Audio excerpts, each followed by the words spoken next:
Hello, everybody, and welcome back to TV's Hangout with your boy TV and a special guest today. My friend, you know him well if you've been watching the anime podcast on TV's Hangout every Monday and Tuesday. His boy, his name, the boy, Dirty Kravitz. Give it up. I'm back, niggers. He's back. Yeah, he's just gonna join us on this journey while we play some Civ 7 today. Some fun strategy. Love this game. It's been getting a lot of updates. So I took a break for a while. So now we're gonna, play this, and yeah, we're gonna see all the stuff they've added, because they've added a lot of stuff that I haven't seen. So how's the, let me know real quick how the game audio sounds, and if that sounds good, we'll get this going. Can you hear the music now? I ain't even on YouTube right now. I gotta get on there. Yeah, check real quick, and then if everything sounds good to you, then I'll get this going for the viewers. And we're definitely gonna have to do a new game. Oh yeah. My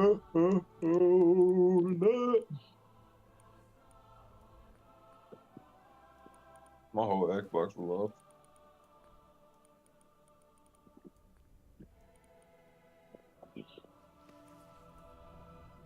Man, back on me. And up with the racks on me. The racks on me. My name is Pizza. Okay, it sounds fine. I can kind of hear it on my end, but let me know what you think. There's $7 But yeah, while you're looking at that, we'll go ahead and start a new game.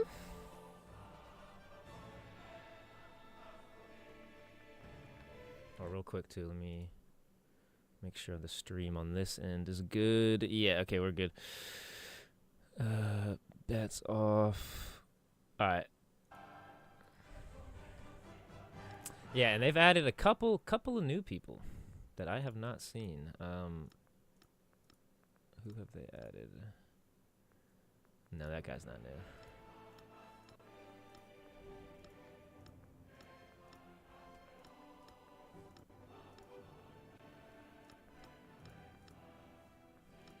Ahsoka, not Ahsoka. Ada Lovelace was new. I was playing her.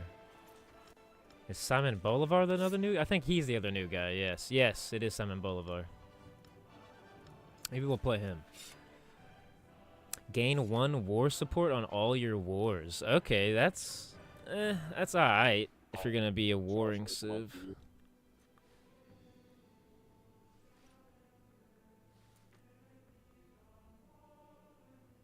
When you conquer a settlement for the first time, the settlement can purchase 1 constructible. It sounds good? Testing. Hold on real quick. Yeah, it sounds alright. It sounds straight. Sounds straight? Alright, cool. Perfect. We will get this going then. I think I'm going to try out Simon Bolivar. Okay, he is interesting in this game. Very different from Civ 6, because he was in Civ 6. They brought him back in Civ 7. Brand new guy. Seems to be centered around war, is what it looks like. Let me read this one again. The second one, when you conquer a settlement for the first time, the settlement can purchase 1 constructible for free.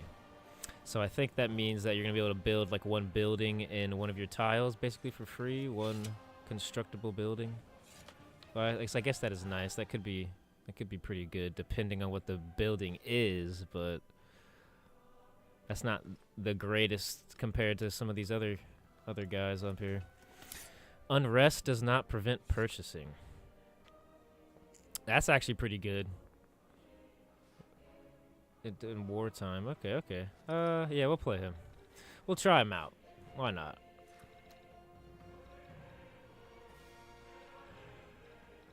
Ooh, 400 gold for every settlement returned in a peace deal. Interesting, yeah. Alright, so what I used to pick on this Lydian line, which that's a great memento to take, because you get 200 gold at the start of the age, which is pretty strong. Gold's always good. And usually I would take this one, yeah, because you get one extra policy slot, which is very strong as well. Those policy slots are going to give you big upgrades to the whole Civ basically throughout the game, especially if you play, like if someone were to play this and they played each age, like continued the game, then you'd like level up through. So you keep the stuff that you've had from the previous age into the next age, and then some stuff obviously doesn't carry over, but a lot of it does. So yeah, we'll start in the Antiquity Age. I haven't done that in a minute. It's been a while since I've touched this, so. So he's a war civ. Seems like he gives like if I pick somebody here as my actual civ to play who's good with war, I think will be pretty strong. And right here, so the game's telling me that these two are like what it recommends for geographic and strategy. That's what that's telling you. This is alright. The Meier. Science. Could go Rome.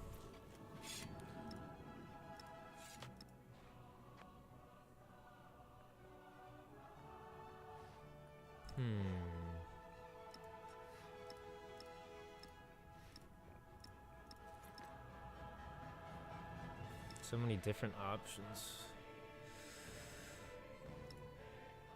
I know, I think somebody who has a strong military is going to be a good choice for this guy, so that's what I'm going to pick. I think that's probably going to be Meier, because they're pretty good. Or Rome. Which is literally the ones that recommends me. This is funny. Carthage can only have one civ. Towns cannot convert to city. Okay, yeah, that's right. Yeah, they only get one city, so that you can't make other towns into cities, which allows you to then build more buildings. So that's actually not that good. Depending on your play style, at least. But for this game, we don't want that.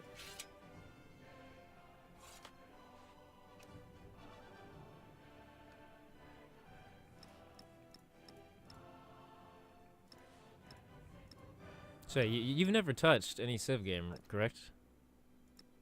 Yeah, I never played any of these in my life. I tried to play that, what's that one game we was talking about on Game Pass the other day? Oh, Age of Empires? Yes, yeah. Age is also similar. I tried to play that one time. You played that once? Okay. I tried to. It didn't go right. It didn't go right. Yeah, you need somebody helping you. We just teaching, because I feel like these games give you some sense of how to play, but like, you know, unless you've played these types of games before, it's a little like daunting. Yeah. And I've been playing these like my whole life, so yeah, you need like somebody to explain.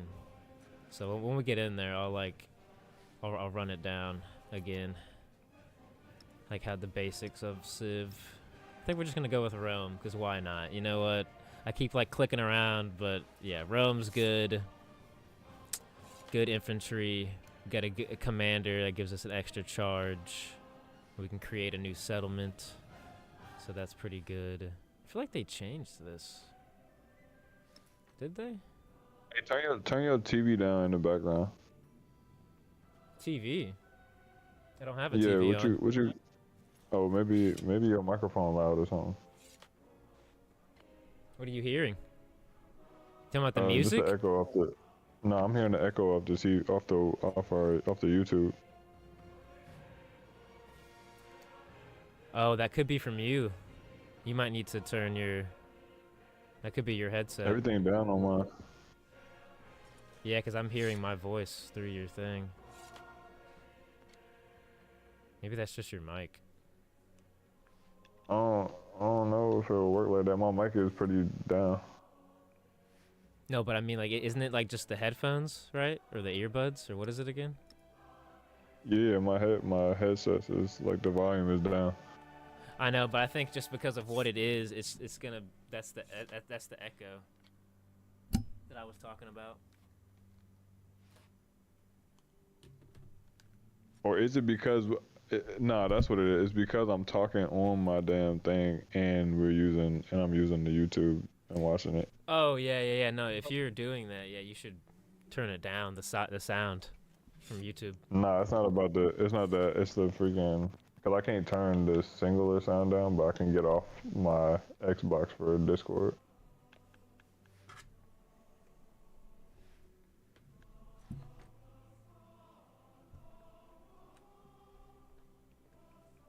Well, either way, if you're playing sound out of something, it's gonna pick it up.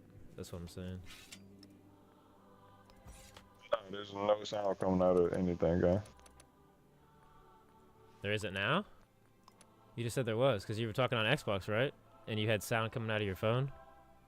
Nah, it's all good. It's all good. I'm gonna figure it out. Ooh, look at all these different map types we got. No, Pangea Plus. We had all this before. So, okay, Pangea Plus is the new one. Pangea, all players start in a single large homeland surrounded by distant land islands. Yeah, let's try that. Ooh, that sounds fun.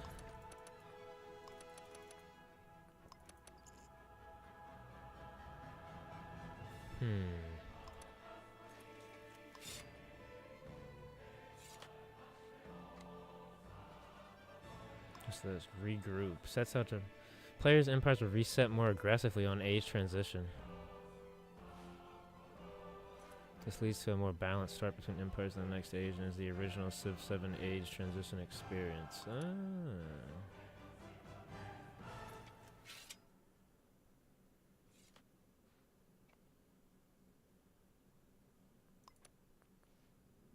Okay, so yeah, this is what used to happen. So they've added this now. That's interesting. We're gonna try that.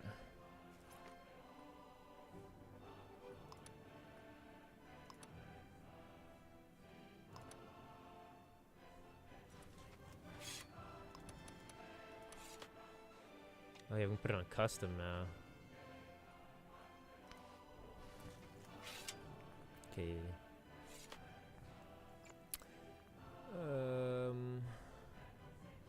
I'm gonna give it like 4 players. No, 5. We'll do 5.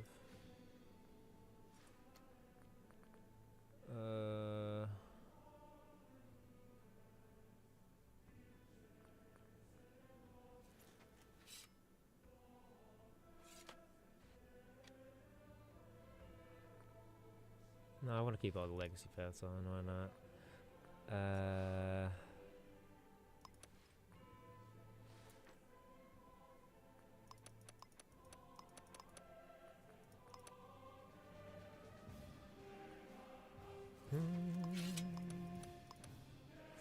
Do Viceroy. Start position. Standard. Age length. Long.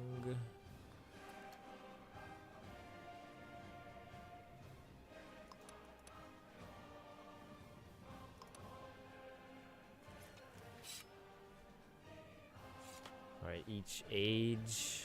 Civilizations are unlocked at each... Yes, I do want that. Because that means... So before, they had it where you couldn't... Like, each civ you played, like, was, like, kind of locked to playing with, like, certain ones because of, like, stuff that you unlocked when you played the game.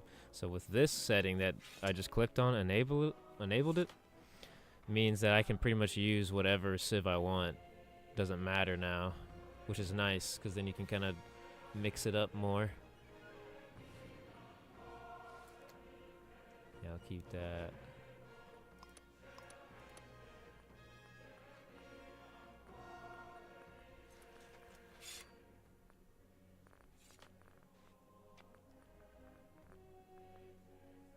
Well, that's interesting. You can make each one of these... Oh.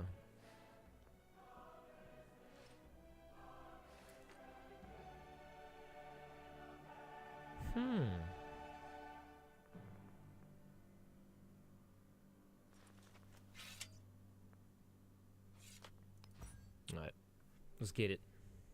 Civ 7 for dummies. Don't lose. Don't lose. Well, it's not that simple because I'm not really gonna lose because this is the first age. Because the way that it used to work in Civ, right, is that you play a game, you go through each of the ages all in one. So Civ 7 is the first Civ game to do it like this, where it's like split up each of like the stuff that you would just do in one game into like different games, basically. So like each age is his own game. So whatever happens in that is what happens in that age, but then that carries over though to the next one. So I mean, you can play just the Antiquity Age and like that be it, but like the game really is meant to be played all the way through like the beginning to the end, because Civilization has always been about like history and like going through time. Starting as like a sticks and rocks to all the way to like going to space.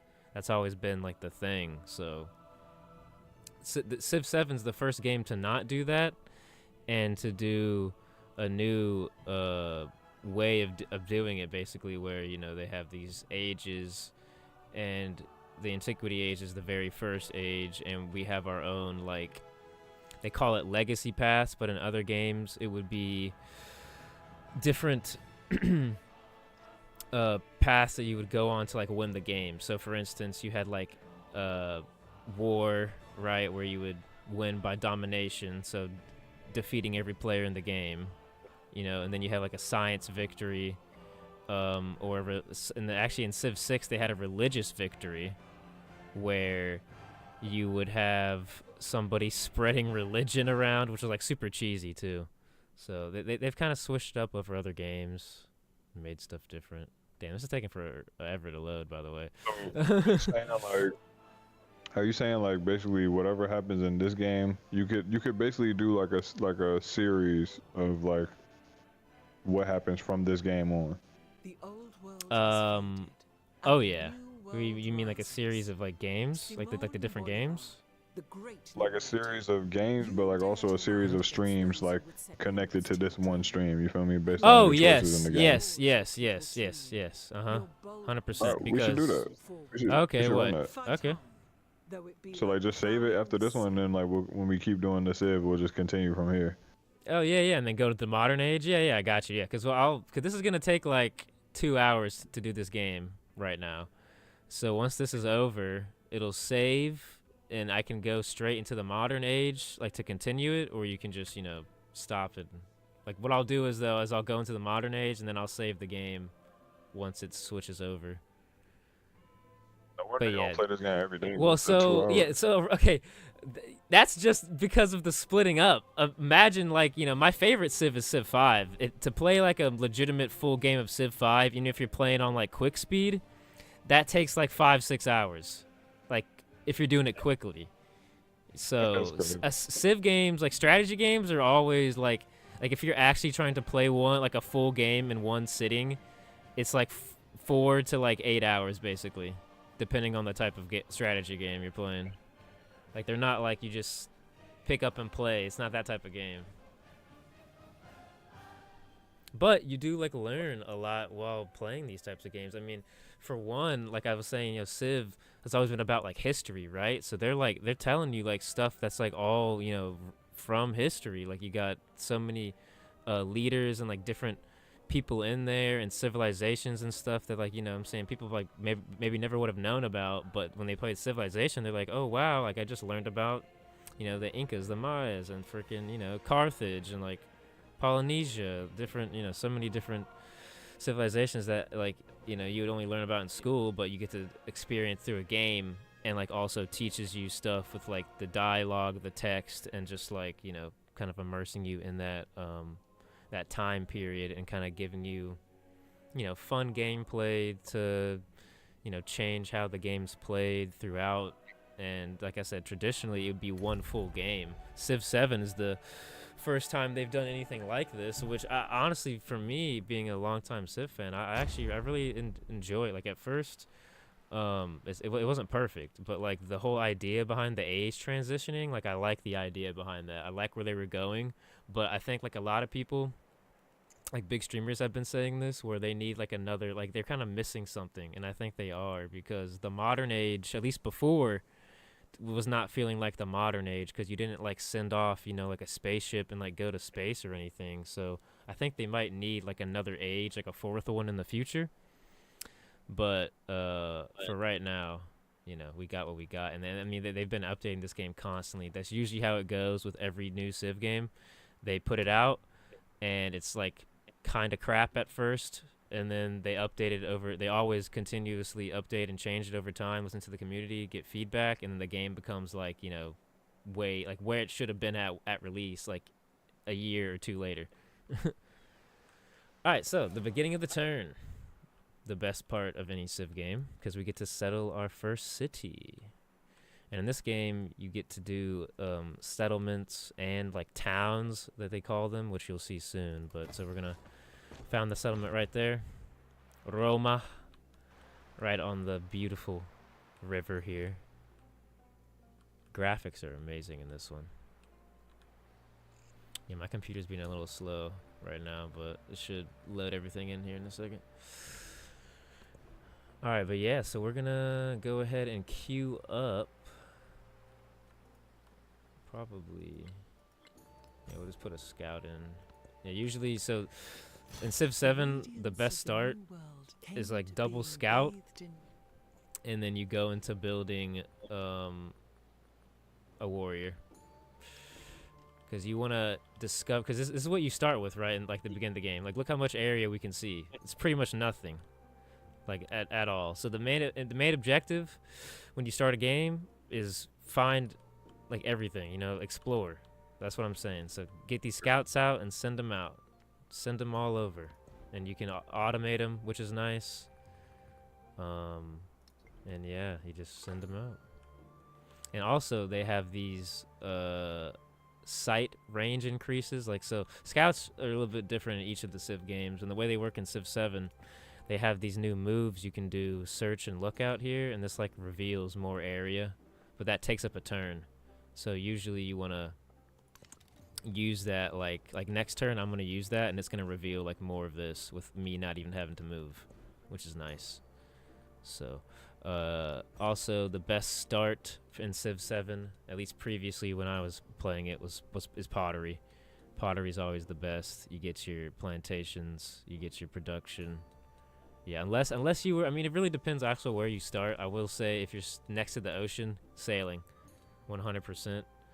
But yeah, we're gonna get pottery, get that out the way, because then that leads right into irrigation, which that increases your settlement limit, which allows you to have more settlements, which are also towns that don't take up the pop, and like right here, this right here, that's the settlement limit. So you can have, if you increase that, you get to have more, which is good. That means you get more resources, more stuff that you're gonna be able to increase over time, and yeah, just become bigger. The whole goal is to basically control the map, or like win. You have like usually there's like 4 win conditions, but in this one, what is it? Military, science, economic, and I think that's it, or diplomatic too, maybe. But so yeah, there's these legacy paths.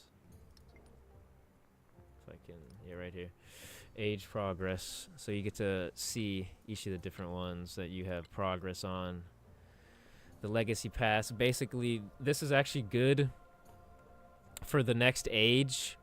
Like you don't have to do any of this, what I'm showing you right now. You don't have to do any of this if you don't want to, but it's only going to help you if you do it. And you just playing the game will automatically unlock some of this stuff anyways. And it's good because when you go to the next age, that's going to unlock extra stuff in the next age for you. So you'll get different options, you'll get extra points to put into your policies and things like that. So it's good because right here you have attributes from my leader. So you unlock these just by, in each game, over the course of the game, you'll get these attributes to put into your stuff. And yeah, that makes you stronger. So it's all about just slowly building up. That's the whole point right now of this game. Especially in the beginning, just build up and keep on trucking. So that's what we're gonna do. It's a lot of clicking next turn, growing the city. Oh yeah, in this screen, let me explain this because this is very important too. when you click on a tile here, basically clicking a tile will allow me to unlock the tile next to that tile. So let's say if I clicked on this one, right, which I'm probably going to click on one of these, because if I click on that, I'll unlock silk, or I'll be able to unlock that next time. If I click on one of these, it'll lead me to this rice. And you want these resources, right? Like, there's tons of resources. This is really good. You want to have, because look what it says, 20% gold towards purchasing buildings. And then once you click on it, a resource, you have to use your growth again on it, because then that unlocks the resource to be able to be worked on. So let me explain this too.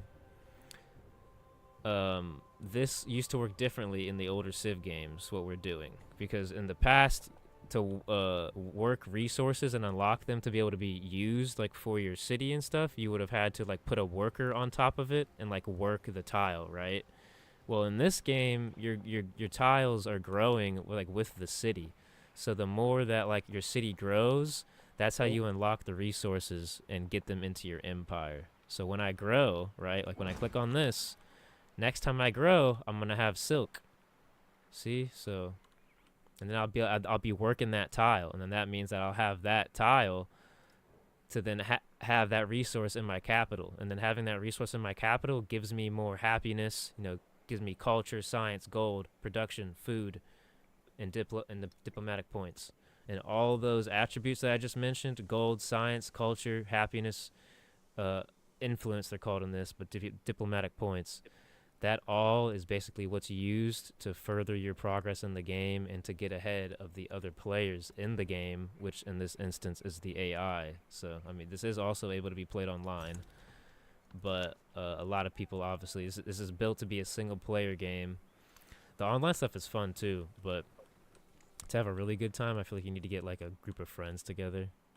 But I've never had that, really, for these games. Only a couple times. And a few people I know play it, but... yeah, I've mainly played this for most of my life single-player.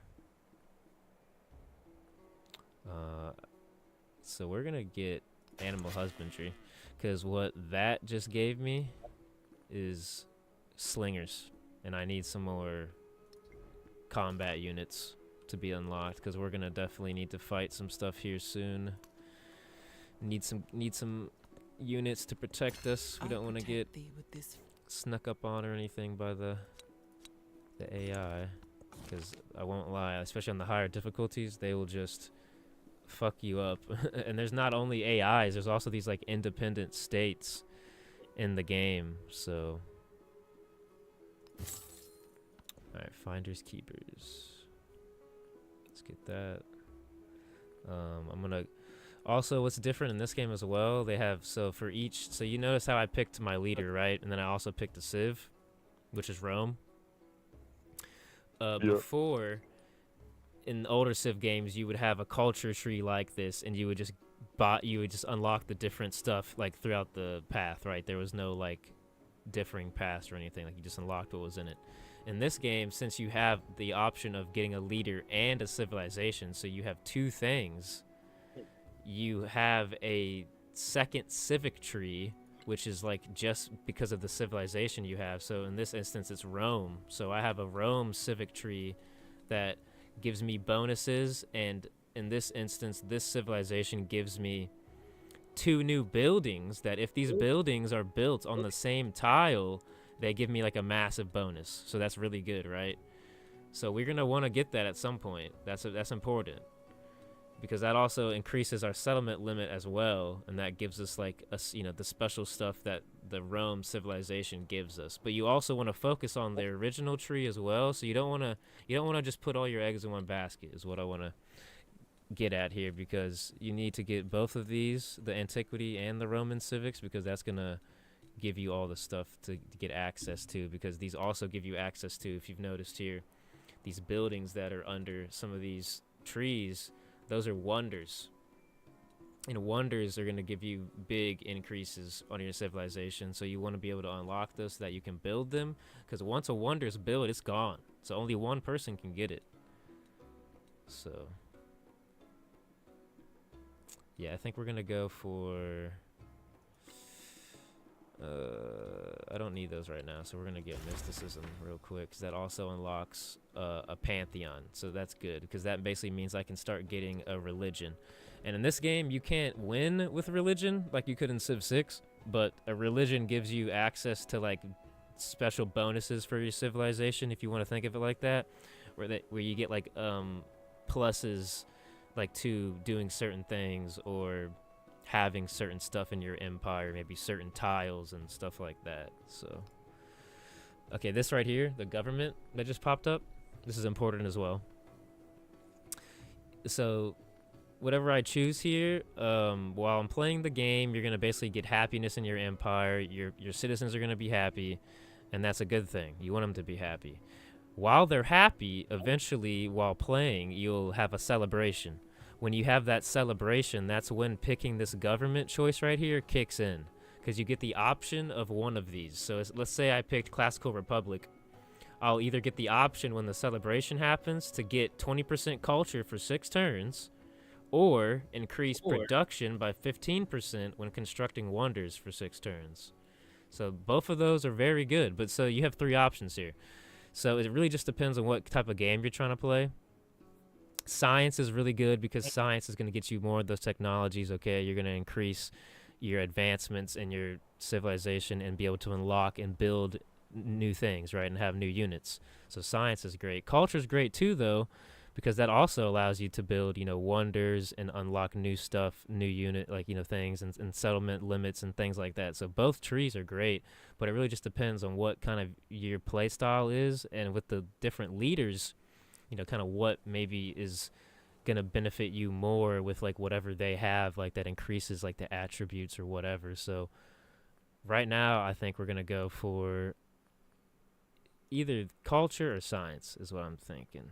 I'm kind of inclined to pick science, because it also gives us 30% production towards training infantry units for 6 turns. So that could come in handy, because once I pick one of these, I'm locked in for the whole age. So this is an important decision here. And you basically get a few of these types of decisions throughout the game in the different ages and things. So this could be good despotism if I wanted to build a bunch of units, which I do, because remember, Rome is a powerful like war civ. So I got really good like infantry and like warrior units. So later on, that could be really good in case like I'm getting attacked and I don't have like maybe any units in my land. Well, if I have this, then I can increase my production and get them out quickly. So if I don't have any gold, maybe this could save my ass or something, right? But also oligarchy, this isn't bad either. If you wanted to really increase your growth and like get a lot of population, food is great for that. That's what food's for. That increases the pop, that gets that bigger, that makes your cities bigger and allows them to grow. So the more population you have, the bigger you're growing. And guess what growing does? Unlocks you those new tiles. And then what does that do? Gives you those new resources. So that's all like cycling in, back into the game. The whole point of your civilization, you know what I mean? So like I said, it just depends on what kind of your play style is, what you want to choose. I've used all of these at some point in different games, and honestly, it just depends on who you're playing with and what you've chosen. Civilization and leader wise is what's gonna really like decide the choice. And then usually it comes down to 2, which is where I'm at right now. I'm 50-50 on these 2. I think I'm gonna go for, honestly, a safe game is this one. This is a little more risky. I'm gonna go for the science, because I can still build wonders quickly. It's just that would increase building wonders, which is always nice. Because like I said, once you build a wonder, any other civilization is locked out of it.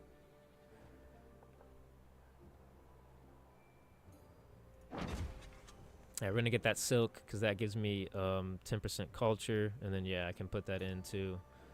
It's already slotted in, because I already have I had nothing in. So it automatically does it. But at some point, you're going to increase these, and you also get more when you put down more settlements. But at some point, you'll have a bunch of resources, and you might have to switch some out or not have all of them in. So you have to kind of pick and choose like what you want. So yeah, 10% culture ain't bad. That's pretty good for right now. We got a warrior out, so we're going to put down a building. I'm going to get Me a granary. This will be good. Give us increase in food. That means we get more growth. And yeah, we'll become bigger. Get to grow more. Who doesn't love growing? We're basically like a child, you know. Think of our Civ like a baby. You know, we're gonna grow up and become bigger and stronger. It's a little baby city. This little baby. Look at me doing a good analogy there too for that. So yeah, now we're just gonna be clicking through these turns pretty quickly. Oh, I get another choice here. My scouts just found this tile, which these tiles usually are goodie huts. They're a little bit different in this game. Like some of them are campfires, some of them are like old like statues and like shit that's like, you know, it's just like basically when your scout or like a warrior, like a unit of yours lands on these tiles, it gives you like a bonus to something, or like, you know, something that is gonna help you. So you always want to get these as many as you can because they only help you. So in this case, I get either plus 10 production to Roma, or plus 50 happiness towards the next celebration. If I get plus 10 production, that's probably going to finish this granary pretty quickly, so that's nice. But this is also going to lead me to a celebration, which means, remember, that government we chose, I'll get to pick that, which is really strong. So I think we're going to go for the celebration, because that'll get us to that celebration a lot quicker. Oh, look! We met Frederick, our first guy that we've met.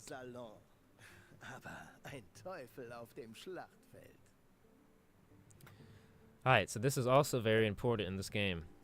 Influence, okay? Like I said, diplomatic points. The way this works, when you talk to these guys, pretty much, you have influence right here. I have 110, okay? If I were to pick 0 right here, I'm not going to use any of it, okay? I'm not using any influence if I do that. That means that our relationship will stay the same right now for our first meeting. If I wanted to be hostile towards him, I could use 13 influence, and then that's going to decrease our relationship, meaning he's not going to like me, and we probably won't be able to do any kind of trading or anything together. So that's, I mean, unless you really wanted to freaking jack people up and just be like a war civ, you really wouldn't do that, at least not for the first meeting. But if I wanted to be friendly, I could use 13 influence right now, and then I'll reveal the capital of my civ and his civ, and we'll both know where each other are, and then we'll also have an increased relationship with each other. So it is good when you're playing in single-player games like this to have an AI friend that becomes like your buddy, because you can do certain things with them that like increases your science yields and your culture and stuff by basically doing research agreements and, you know, trading back and forth. So it's a good thing to have these types of people on your side, just at first. So if you want to take them on and like take them out later on, that's fine. Like, it's not gonna mess up anything, but it's nice to actually have them as a friend early on, because you can take advantage of using them to your to your advantage. But in the harder difficulties, I'll say, like, they're gonna know, right, like what you're trying to do. So it's gonna be like not as easy to manipulate. But obviously we're just playing on Viceroy. We're gonna be friends. We're kosher. And I actually got a lot of influence right now because I get plus 10 every turn, which is pretty good for Bolivar. Really don't have many options since we just met each other, but we could do open borders, so I could walk through each other's lands.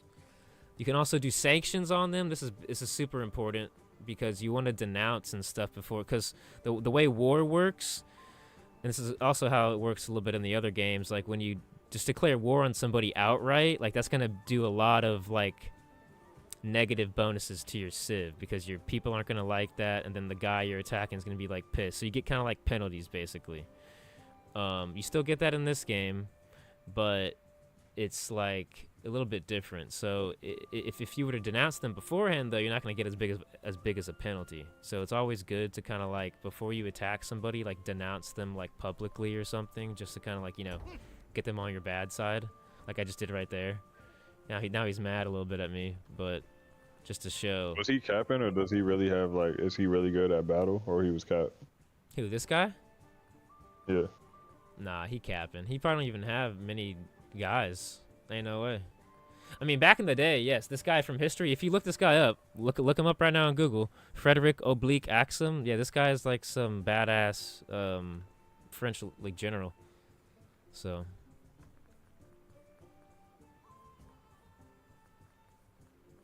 a French But just hero. the game he was capping.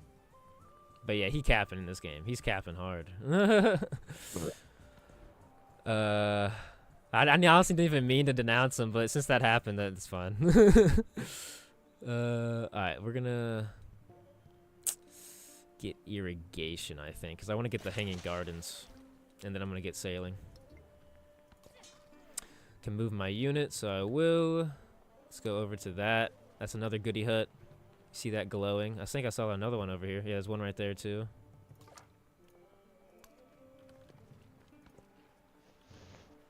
Okay, and next turn. Ooh. Destroy the curse thing, or plus 40 culture. Warriors will wield it in battle. Minus 100 happiness for 2 turns. This may cause yields to go negative. Oof. Interesting. But I get 40 culture. Now we're gonna destroy it. If my mysticism wasn't almost done, because when you get pluses like that, like plus 20 culture, plus 20 happiness, when you get something like that and you click that, that's gonna immediately increase your culture, right? And then so whatever you have like going right now is gonna get completed pretty much. Like, so if it's on like 1 or 2 turns, 20 culture is basically 2 turns worth of culture. So it would finish immediately. So right now, I think we're gonna do the. Oh, actually, you know what?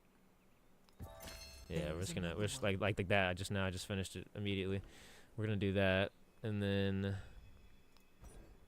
we're gonna go ahead and get one into here, because remember what I was talking about? These buildings, these are gonna be important, because when I build these eventually, when I have both of these unlocked. These buildings built in the same tile will give me a strong bonus to my civilization. So we'll go ahead and start building one of those. I just unlocked a pantheon now, so now this is where the religion comes in. So we get to pick a pantheon, and this is going to give us a bonus. So we got a lot of different options here. And this, honestly, for some people can be overwhelming. Totally understand. There's a few that are going to be strong. Off the bat, Monument to the Gods. 10% production towards constructing wonders and cities with an altar. That's automatically a great pantheon right there. So that's the one I'm probably going to get, because that's still unlocked. I'm getting that. But there's a lot of good ones. God of the Sun. This is not bad. You get plus 1 culture, food, gold, happiness, production, science on the altar. So an altar is a building you're going to have pretty much in every settlement that you create. It's like a basic building. So this is going to be good, because you would get plus 1 everything having just an altar. So God of the Forge, 10% production towards constructing buildings. That's all right. Yeah, and all these other ones kind of explain themselves. You know, happiness, you get extra influence. Could have more growth rate, culture, plus 5 for healing units. So it kind of, again, this is where like the play style comes into play. Like, what do you want to try out? And there's like 100 different ways you can play this game. You know, not one choice is really the right choice per se. I mean, there's definitely some that are stronger than others, but you can play with everything in the game. That's up to you. That's your choice. That's really the best thing about strategy games like this. You kind of just play the way you want to play, and you kind of work around how the game works, you know, with the mechanics and everything. So since I want to build wonders in this game, I'm thinking, and I want to get a lot of those out, I'm going to get 10% production towards constructing wonders and cities with an altar, because that is going to help me increase that. So, oh, we got our first celebration. So guess what that means? Social policy slot unlocked, and we get to pick our government. So 30% production towards training infantry units for 6 turns, or 20% science for 6 turns. Since it is very early in the game, I do see a hostile warrior, but we're fine. I mean, I have easily enough production. So right now we don't need this, but this will come in handy later on if we get attacked. So 20% science for 6 turns. That's what we're going with. And then also, we just unlocked a new social policy slot, which you can tell I already have 2 in here. And remember, that memento I took in with my leader at the start of this game gave me an extra social policy slot. So that's a really strong memento. But to get that, you have to play a specific leader. I forget who, but you have to play them enough to unlock that, like, policy from them. But so that's a really strong one. So I was able to use 2. I got 2 off the bat, which is nice. And then now got a 3rd one. And again, these social policy slots, you want to have as many of these as you possibly can. So if there's anything in the game, honestly, that gives you more of these, take it. Because it's super strong. Because these policies that you get later on in the game, like, you'll get different ones too. They can be very powerful and, like, really boost your game. Make you really powerful in the game. So yeah, you always want to get that stuff unlocked. Alright, we're gonna send my warrior up there because there's a hostile guy.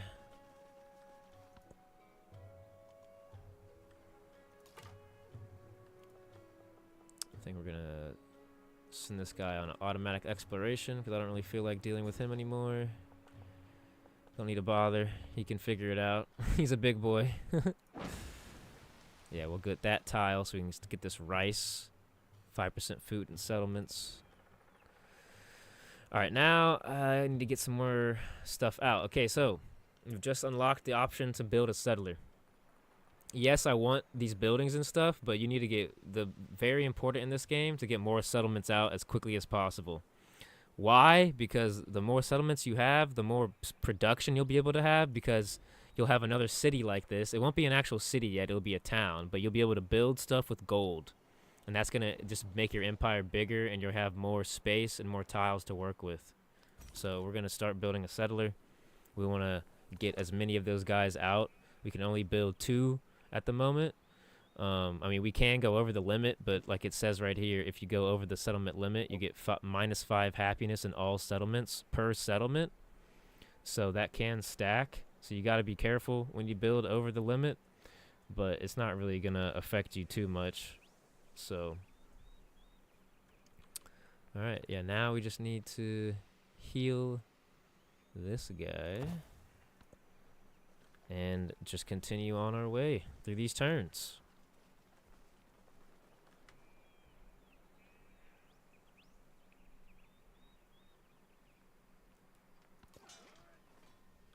Honestly, one of my favorite things in this game is just the sound and music. They do a really good job of audio.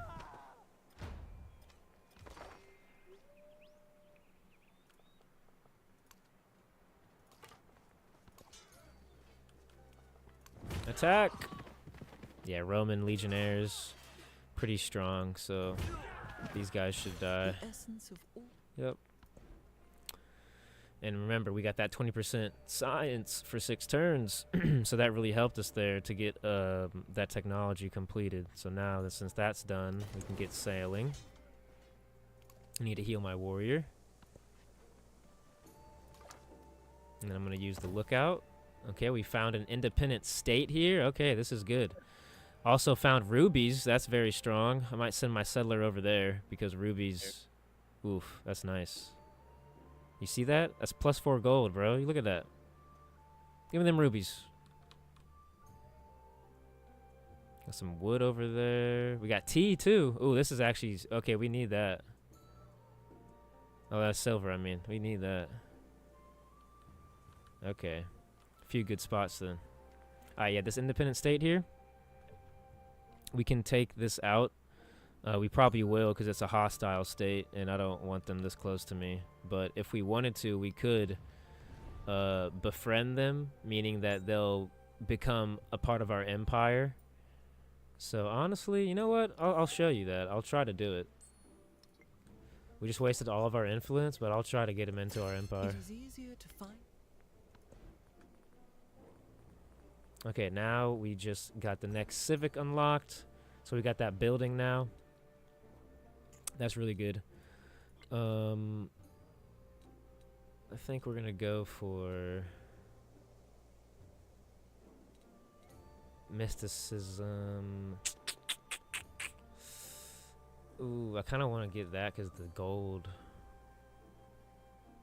But I think we're going to go for this because I want to get the other building, and then I can build both of those buildings together. Which, like I said, is really strong. Because once I can get those two buildings in the same tile, very strong.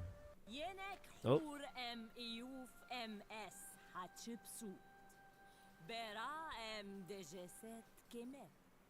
Oh, we just met Hatshepsut.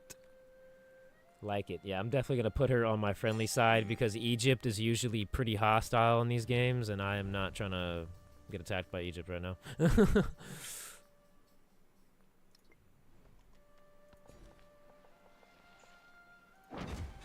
Right, got the rice. We are definitely going to get the Hanging Gardens. Did you see that? Yeah, let me read that off because that's a very... So this is a wonder. And you can only build the Hanging Gardens adjacent to a river, which I have a lot of. My whole, like half my empire is rivers. So that's great. But so this is really good because it gives you +1 food on farms in this settlement. 10% growth rate in all cities, and +1 expansionist attribute point. So that all is amazing because I'm going to get more growth, meaning more pop, meaning more tiles, right? +1 food increases that, and then that expansionist attribute point gives that to my leader, which allows me to get a strong attribute with that. So, yeah, and I can pretty much build this anywhere because, like I said, I got rivers all over. So I think I'm actually going to build this over here.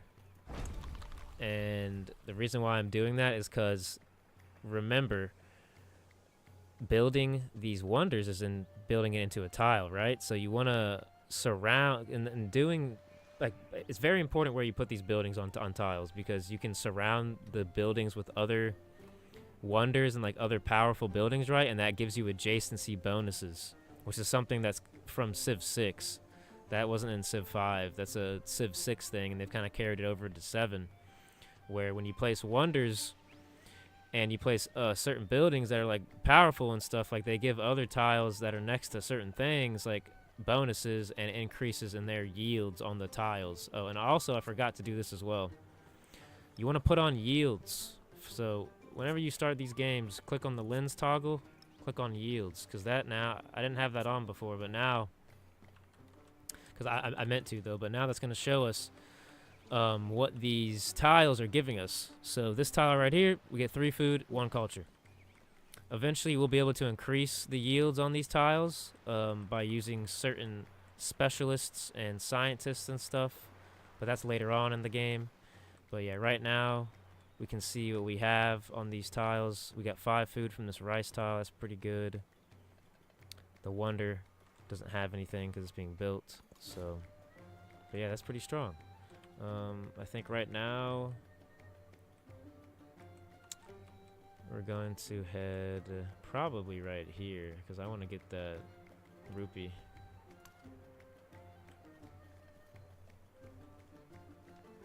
I want that rupee.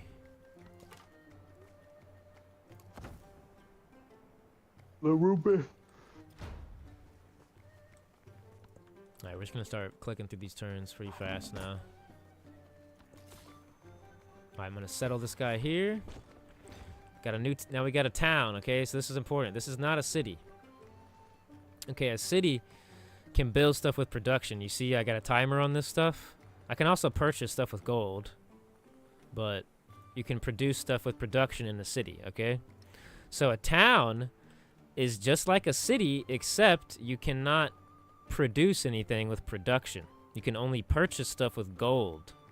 So eventually you can, if you see at the bottom here, you can convert this town into a city.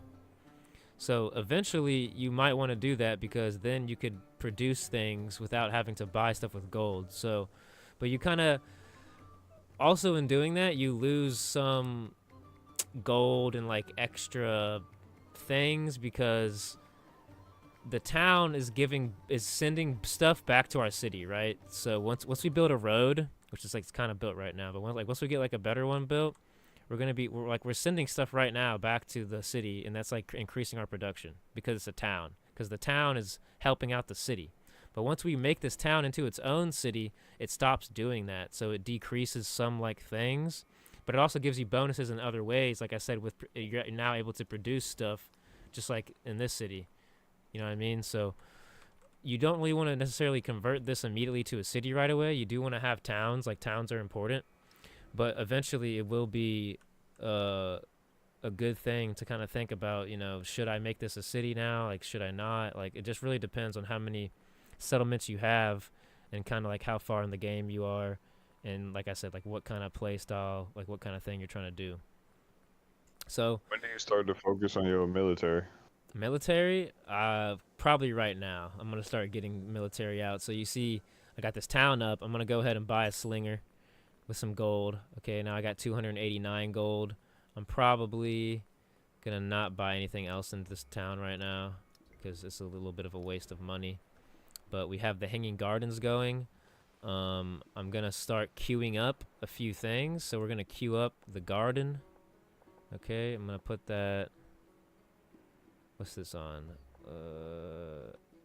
That's a granary. Yeah, let's put that here with the granary right now. Okay, so granary and a garden will go up. I'm going to queue up a settler to come out after that, and then I'm going to queue up a bunch of warriors. Okay, so this, I don't even have to touch this city now for a while. It's going to work on this for 24 turns because the wonders take a lot. They're going to take a lot of time unless you can increase the production somehow, which you saw that one government policy can do that, but certain other things can do that as well, like social policies. So we got 24 turns on this, and then after that, it's going to start making the garden, which is going to take 9 turns, 7 turns on settler. And by the way, these will increase because as we're going through these turns right now, I'm going to get bigger, better, and stronger. So the more we go through this, the increase, or the better those times will be on producing things. So, but yeah, we got quite a while until we get through all that, so that's good. Don't have to touch that for a while. We got sailing done. Okay, now we can focus on moving through this technology tree. Okay, and this is important because we want to unlock. We definitely want to get to bronze working because that's where we get the tier 2 Roman infantry guys. So right now we are going to work on getting probably writing. That gets our science done, but masonry is very important. Look at masonry. You get ancient walls. Walls are important because that's going to protect you from people attacking. So I am going to need this definitely, but right now I think I'm fine because I don't feel like anybody's really attacking me, and yeah, I feel like writing is the better choice at the moment. So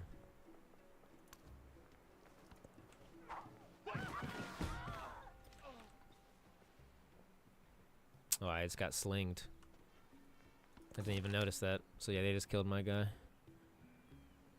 Ooh, 25% introduction towards training warrior. Okay, so these are narrative choices you get. So these are, again, like I was saying, these are other choices you get that you kind of just have to make a decision throughout the game.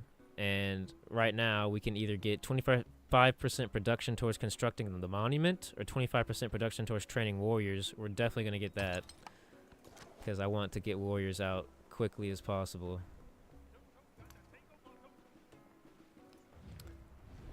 I think we're going to support. I want to get this guy into my place as quick as possible, so that's kind of why I'm not really attacking him right now, because once I incorporate this dude into my empire, I'm going to get these units. These will be my units. So I just kind of need to survive at the moment while we're waiting for his ass to become our ass. Avoid any. All right.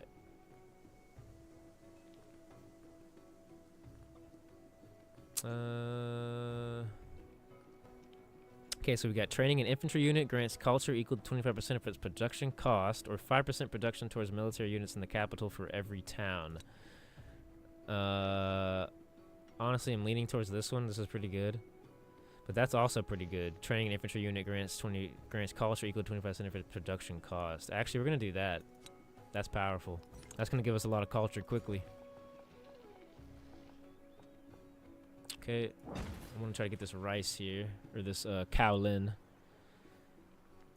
Yo, I'm gonna hop off for a little bit, but if you still there, if you still playing this when I get back, I'm gonna just hop back in. Oh, definitely. All right, I'll be back. say bye-bye to Dirty Crab. Bye. Peace out, bro.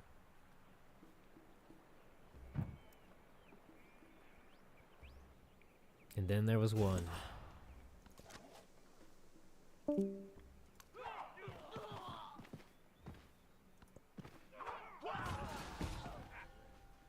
All right.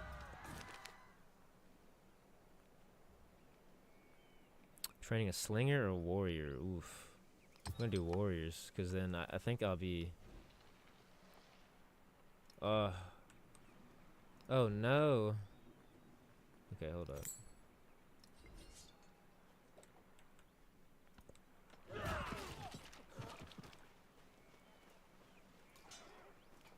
Yeah, goodbye. I don't know how they got in here.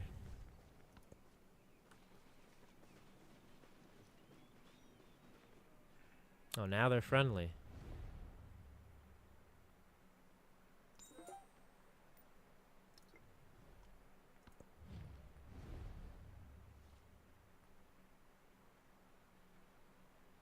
Yeah, no, you're not doing this to me, Hot Chef Soup. Nope, nope, nope. Yeah, when the AI does that to you, if you don't have enough diplomatic points to block it, it's honestly bad, because then they're gonna like denounce you and try to attack you. Is pretty much what that means, which is quite annoying.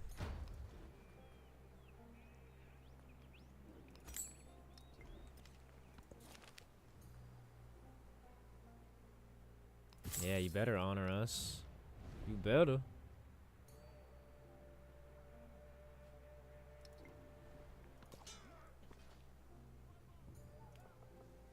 Okay, we gotta back up from there. Oh boy.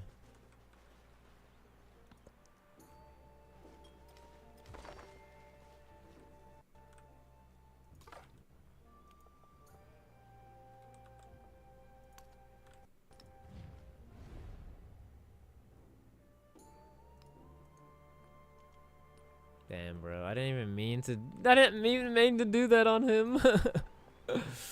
Oh no. Oh, he's pissed at me, bro.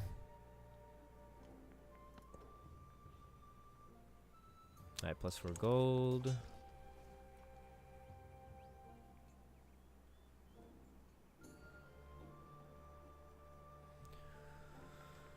We're gonna put him out here.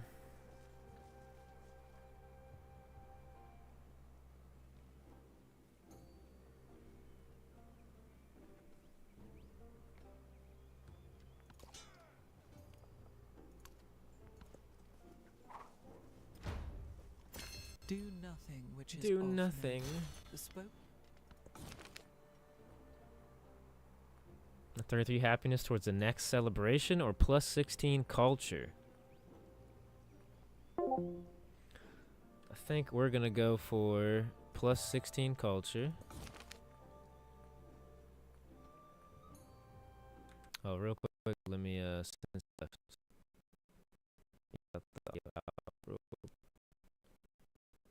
Alright, there we go. Better.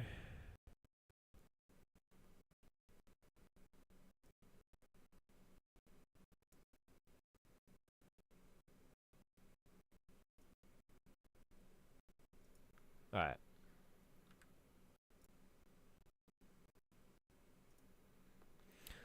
+1 codex or +50 influence. We're gonna take the codex. I want the codex, because the codex is gonna give us age progress. That's science right there. See, eventually you gotta have codices. Codices. Alright, bronze working. Most definitely bronze working.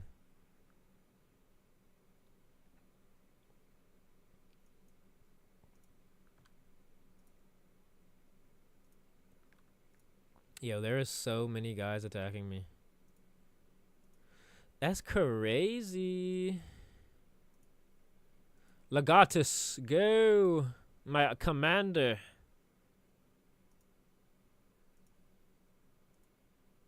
Alright, attacking him from both sides right now. Double-pronged approach. Heck yeah. Mount Kilimanjaro. That's actually perfect that that's in the Roman Empire. We'll just call it Mount Vesuvius. Oh no, is that in... Don't tell me that's in the flippin'... Oh, bro. Egypt took that? Oh, hell no. I'm gonna have to kill her, bro, for taking that.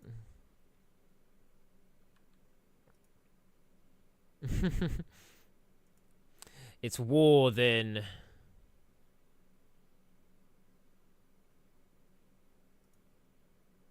Thank you, Hatshepsut. Allows the construction of the Emporium unique improvement. +2 skill, +2 gold in cities if they have at least one resource assigned to them. Gold buildings receiving +1 gold for every city state you're sitting in. Receive the Lapis Lazuli resource in the capital. Lapis Lazuli provides +4 production and 5% gold. Yeah, that shit's... that's the one I might choose.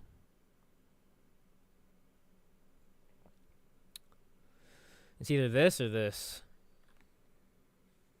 I think we're gonna go with Lazuli. Lapis Lazuli. But that's gonna be crazy though. Oh no, but this though.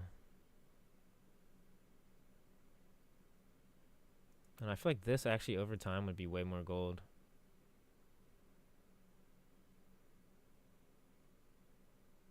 Nah, we're gonna go for gemstone.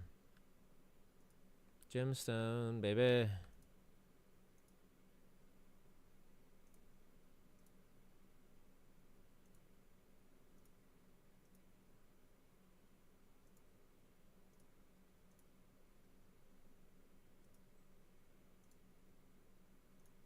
Come on, Legatus.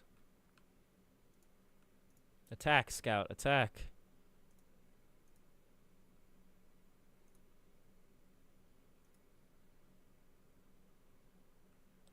Alright, soon we should be able to incorporate these guys. If I can just last that long.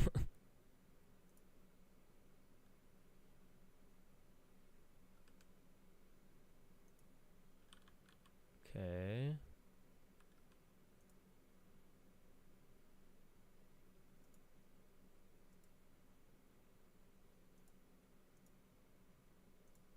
A good thing about having a commander is that he can put people in his army and basically you can pack them up and then you can unpack them. I didn't do that with this guy. I wish I should have, but I just need to get guys over here because I'm getting freaking attacked from like all 4 sides right now.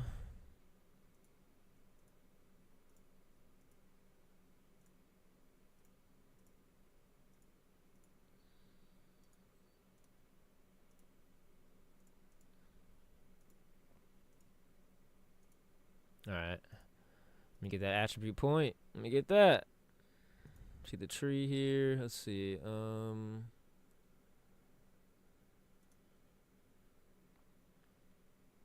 Agatis gains the Bulwark promotion for free. Ooh.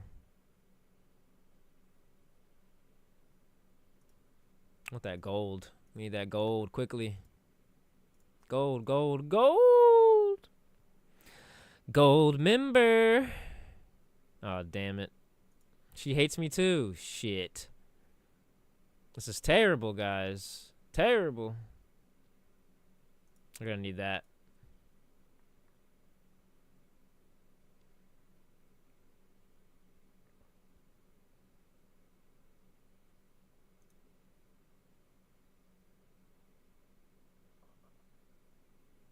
Yeah, I'm going in all on military right now.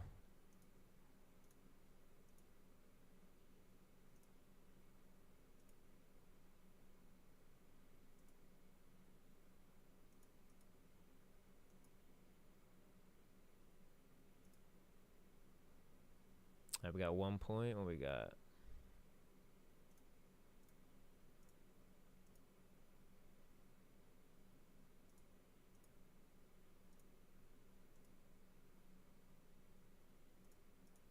Oh, dang. I didn't realize that was a whole... Wait, what? There's a whole cliff here? That's actually crazy. I didn't mean to send him that way.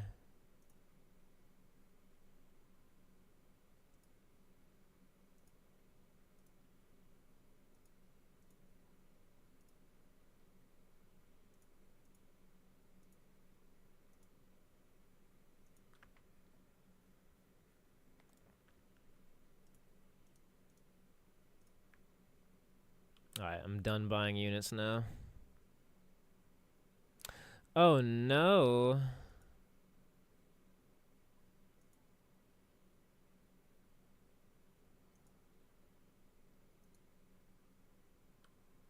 Oh my god. But I'm making the hanging gardens. Dude, I'm dead.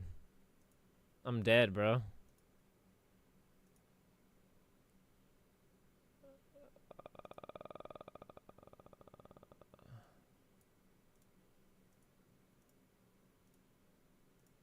That's actually so annoying. I'm 2 turns away from the hanging gardens.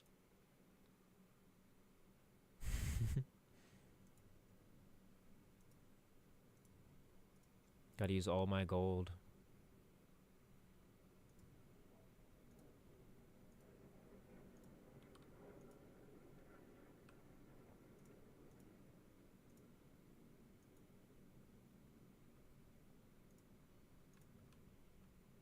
Damn, bro. He really mad at me. I didn't mean to make him pissed. Damn it. I've incurred the wrath of Frederick. He don't like me no more. But Frederick, why, Mr. Frederick? Don't do this, Mr. Frederick. Don't do this.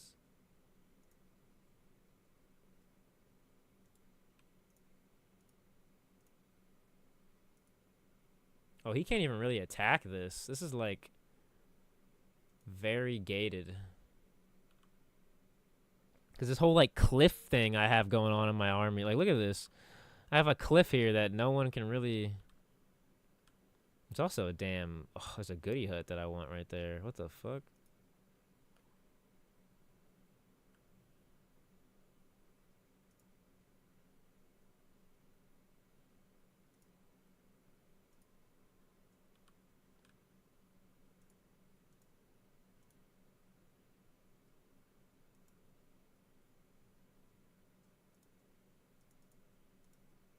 Damn.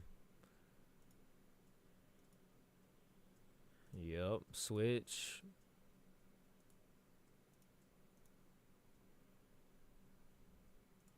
Yeah, Frederick, I don't know what he thought he was doing, bro, but he is not attacking this army.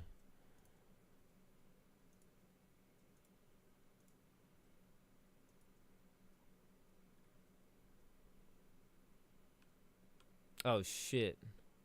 Why am I getting attacked by these guys, too, at the same time? Oh, my God, bro. This is... I can't do it. I can't literally fight 2 things at once. This is bullshit. They hate me. What did I do to you? Shit.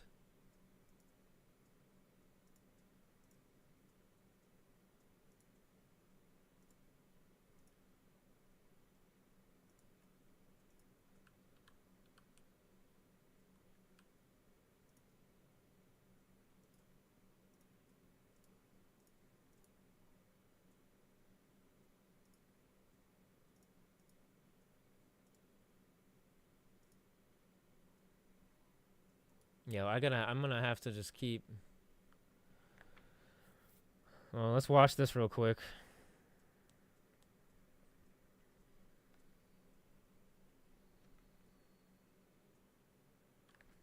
In the pleasure garden.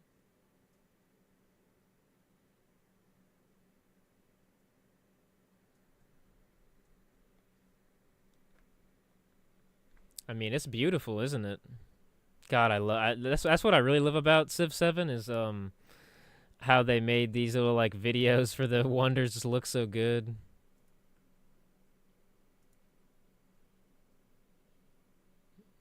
No, we need all the...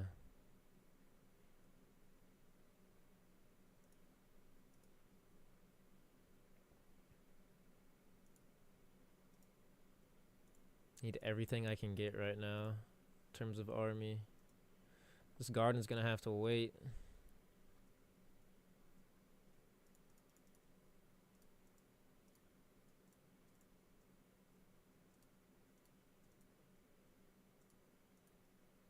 God, I can't even. I don't think I'm gonna be able to do anything this game except try to fight off these guys from jacking me up. This is actually crazy. I can't build nothing else. And I'm like, oh, this is so bad, bro. Why am I getting attacked by like 4 different people?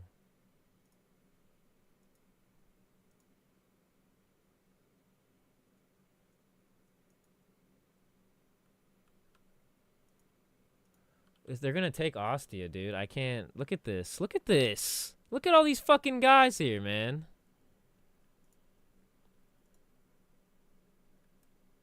That's actually nutty.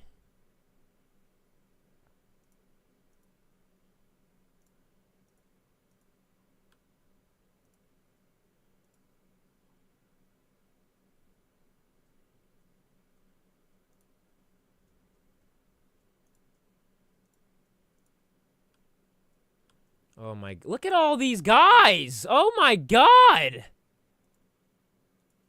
Holy crap. I can't believe it. I honestly can't believe it. I can't fend this off right now. If this guy survives, it'll be a fucking miracle.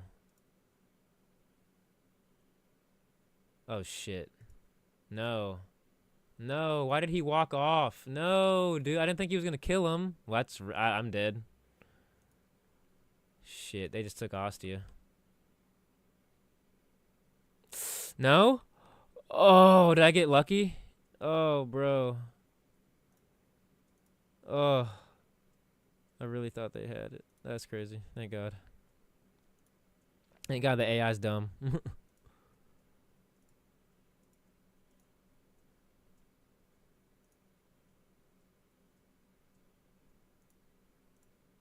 Switch.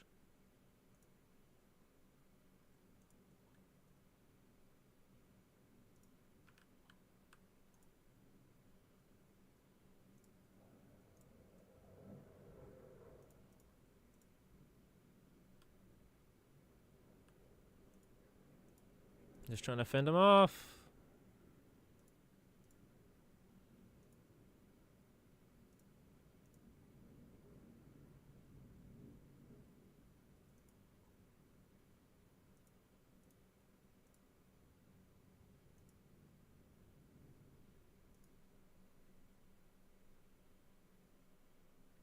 Bro, this is actually crazy. Like, because this massive cliff I have in my land blocks, like, all this shit. I need to incorporate him, bro. I'm so close to the incorporation.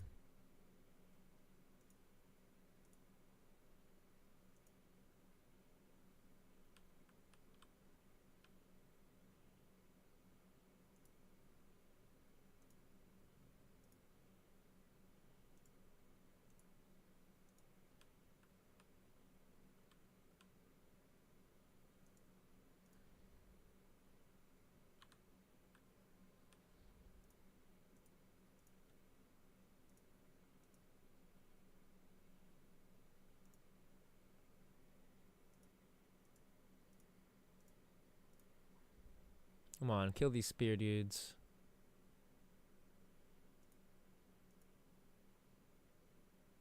Nice.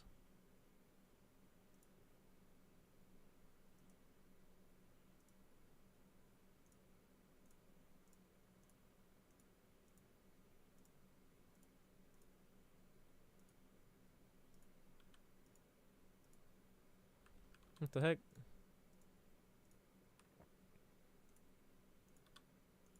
There we go.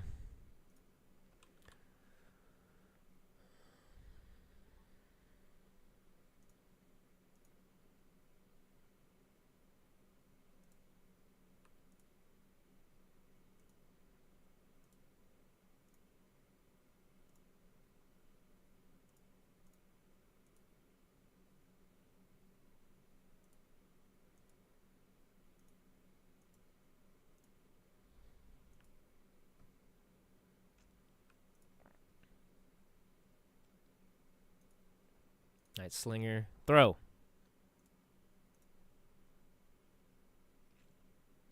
Attack.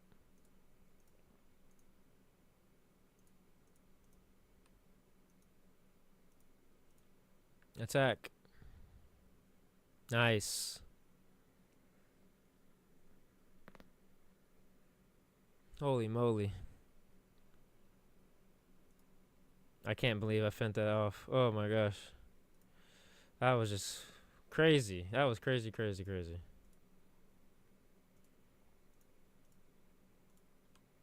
No, we're taking these guys straight back to their base. You're all dying.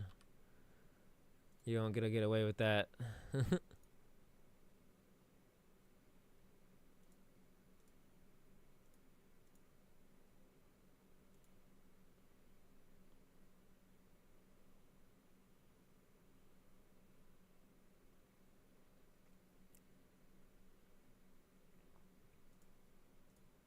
My gosh. I still can't believe that, bro. That was crazy. Oh, I can incorporate them now.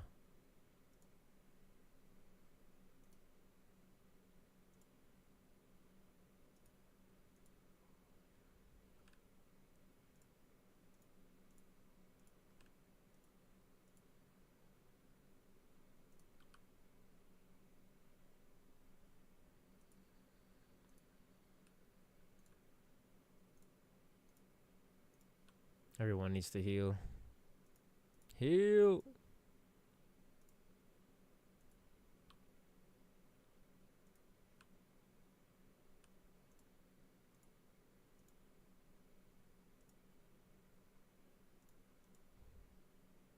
Goodbye. Yeah, Frederick is not beating the legions. No siree. Yeah, these Kushan slingers are helping out a lot. Thank you. Thank you, Kushans. Thank you. God, the best thing I ever did was incorporating you. The best thing I ever did was becoming a suzerain of you.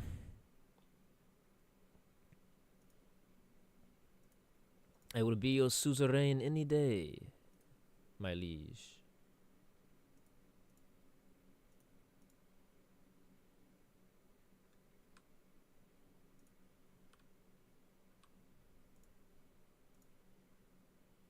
Oh, yeah. Take them out. Good job. Get these people out of my lands.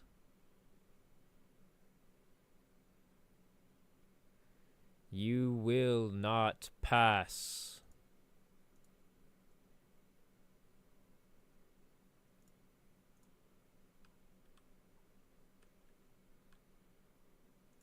Go.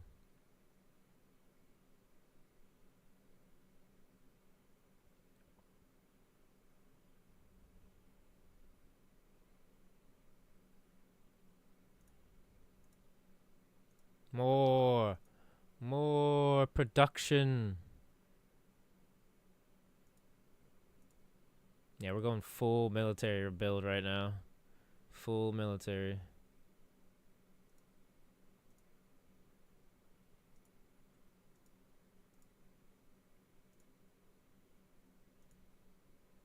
Ooh.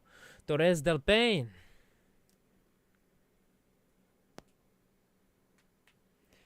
Oh, it's beautiful. Look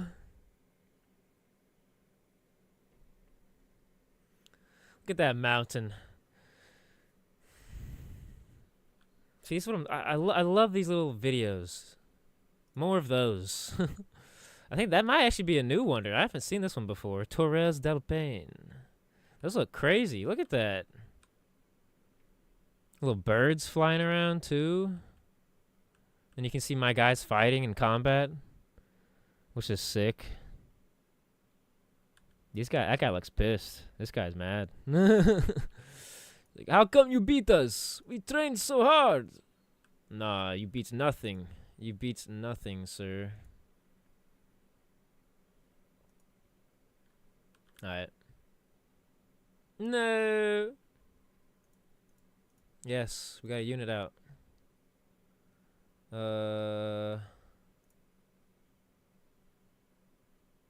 Dude, the fact that I'm gonna be right next to what's her face now, she's about to be pissed. She's gonna be so mad at me. You accept my reconciliation? Aww. Thank you, Hatshepsut. I like you. You know, we don't gotta fight each other. Let's be friends. Let's just be friends.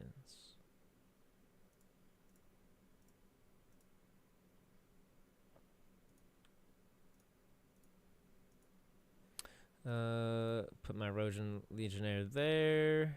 My Rosian? My Roman. There. My Roman Legionnaire.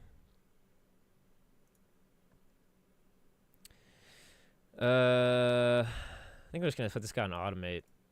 I don't really feel like dealing with him anymore. How about that? Yes! I think he's probably still alive, though. Alright, we're gonna drive Frederick all the way back to his flippin'... All the way back. Yeah, good throw. You're not leaving, dude. I'm killing that commander.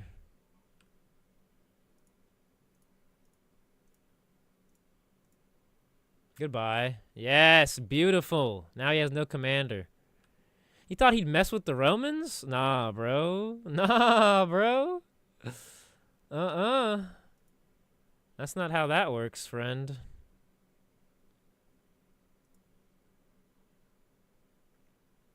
Oh, no.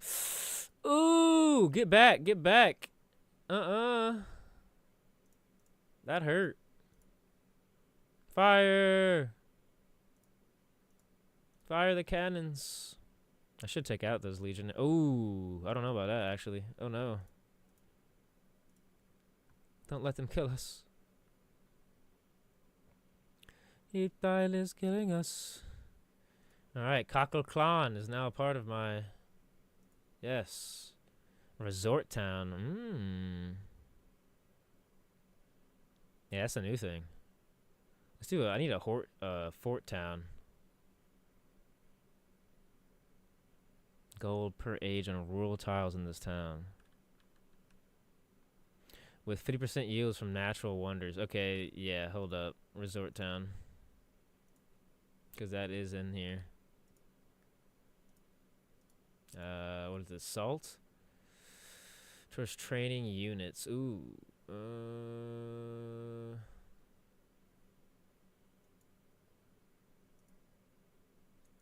Let's do this one out. This one in.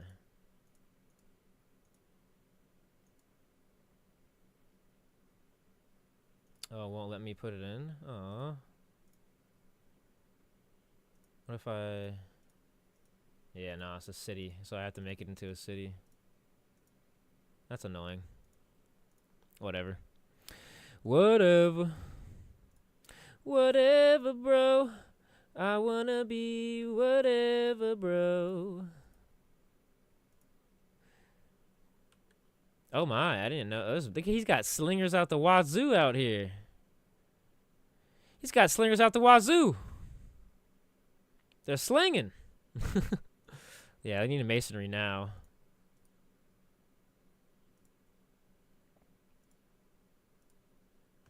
How much gold I got?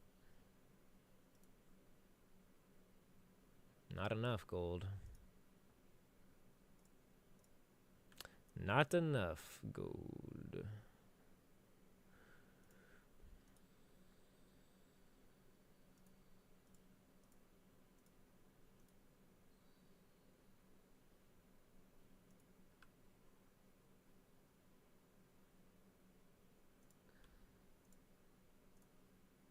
Chase him down.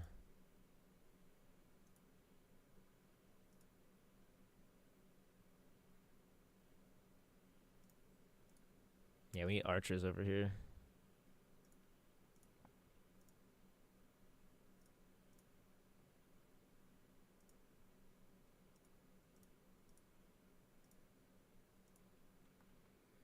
Get 'em. Get these slingers. There's so many. Oh my gosh.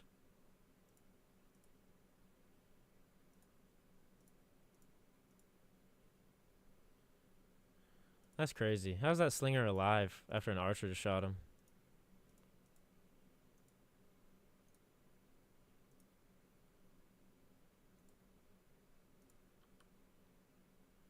Oh.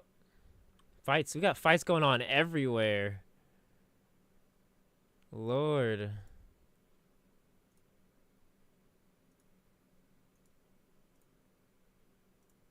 Alright, he's done. He's done. This guy's done, but I'm also done. Oh, no, he's alive. No way. Oh, the archer's gonna kill me, though. There's no way that archer doesn't kill me. Yep.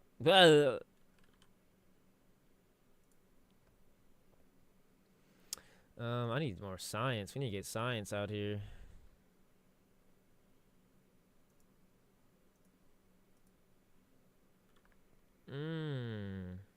Better for them to send gold. No, I want to conscript infantry.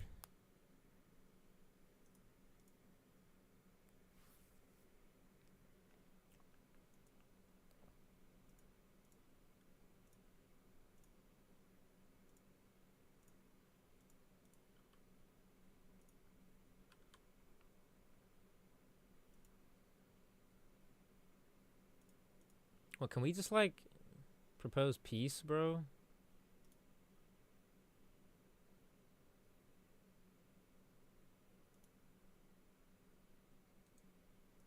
Alright, good. Peace it is.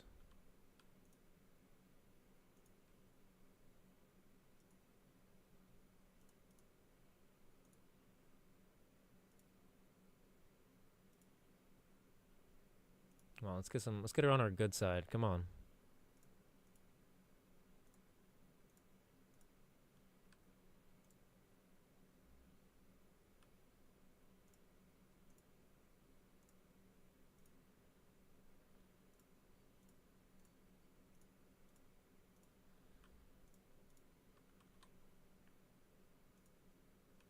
Aha.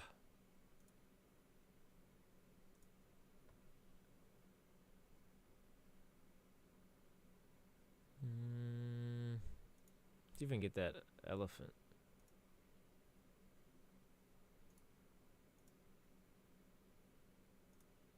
Oh, he just spread open. Spread eagle.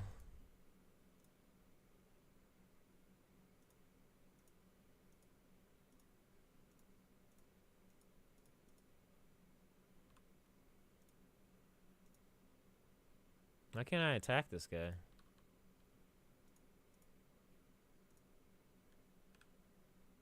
Oh yeah. Pfft, what am I even talking about? We're good now. We're chill.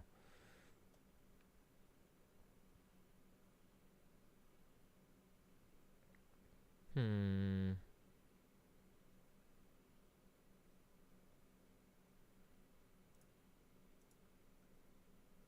definitely gonna build a lot of ancient walls, so I can do that.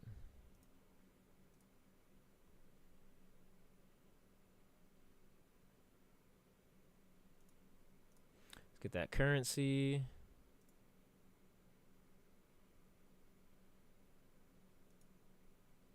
Goodbye.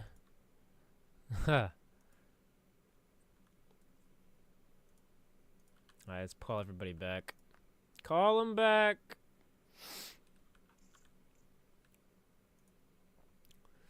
Okay, I need to get a lot of stuff out. Okay, Basilica. Yeah, let's plop you down. Temple of Jupiter. Let's plop you down.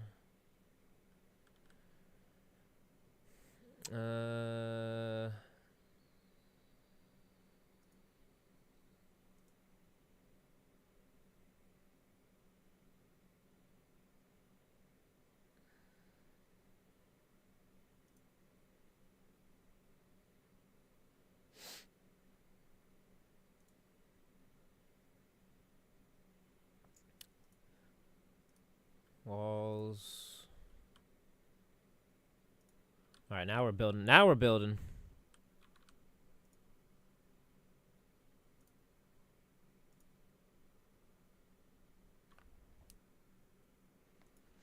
Dude, I'm loving this. These guys are doing so well together. Good job, guys.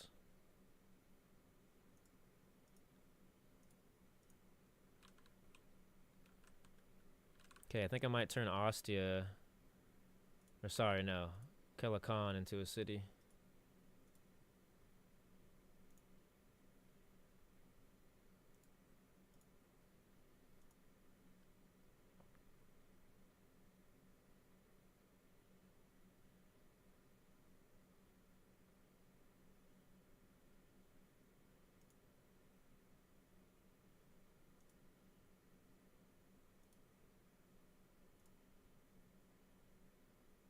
The fishing quest. We're gonna get everything in here. We're gonna get a basilica. Temple of Jupiter. Alright. And then I want to... some more food.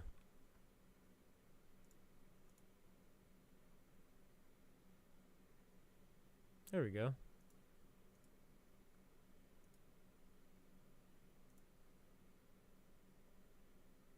Promotion.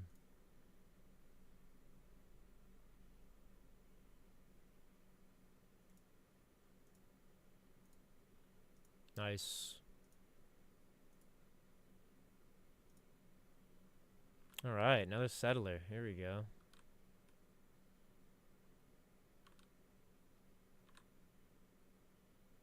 Yeah, I need those camels.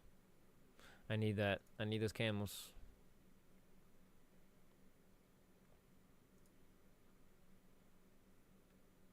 There's more camels over there. Yeah, I need to go get that. That's what I need.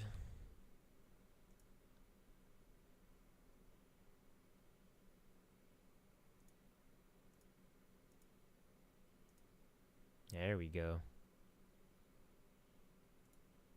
Get the Roman Civ. This is gonna be, we're doing good now. We're in the stride right now. We're in a good stride. Fire! Okay, I'm gonna go take out that Civ soon. Actually, if I befriended them, I could befriend them, yeah.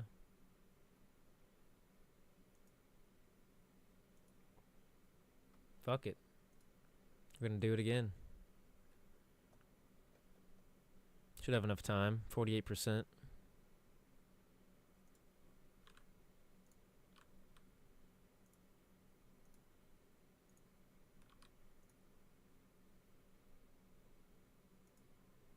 Grow, my precious pretties.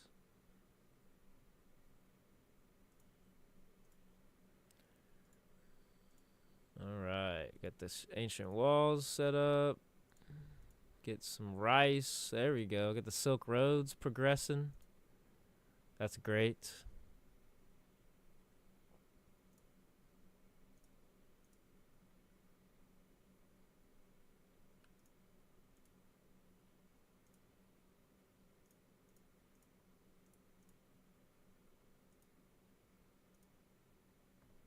Boom, boom, bum, ba da da da da da. Yeah, that's the perfect spot right there.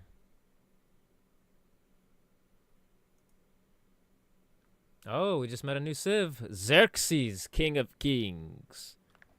Persia.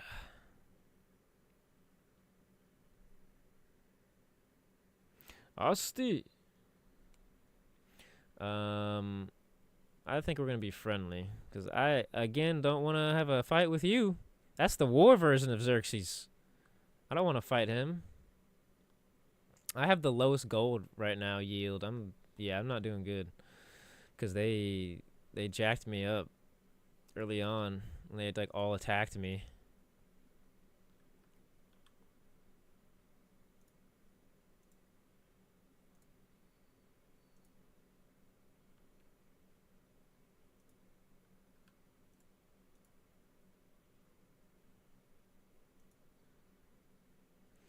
Ba ba ba ba ba ba ba ba ba ba.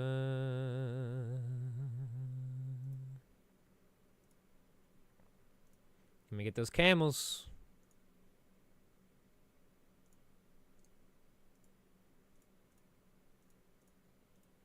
Boom, boom. There we go. We're set up now. We're set up. We're gonna get that. Can't cancel that, so he don't like me no more. Come on, Frederick. What did I do to you, bro? Why you hate me? Just because I freaking settled there? He's pissed.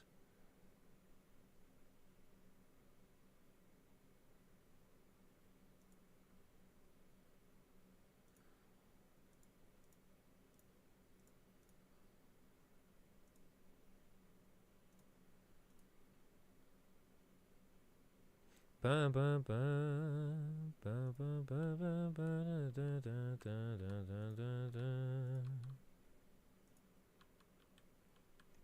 Dang, look at Xerxes, or Frederick over here.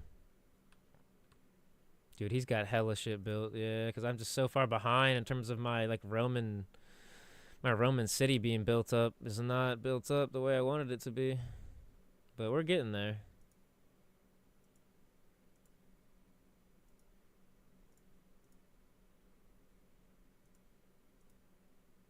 "15 turns for these guys.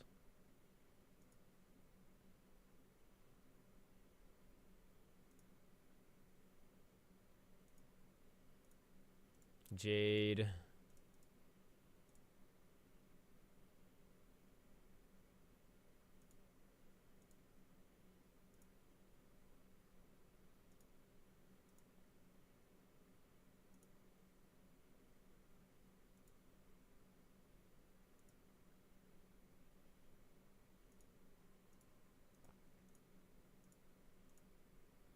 No, every time they release something, they're just gonna die. Yeah, let's get that done. That's strong.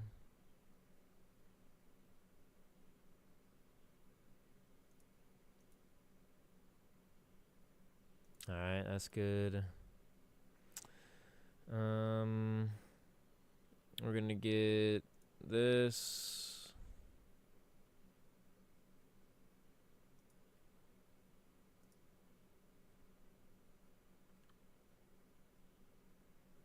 Oh my god, he's so mad. Screw you, Frederick.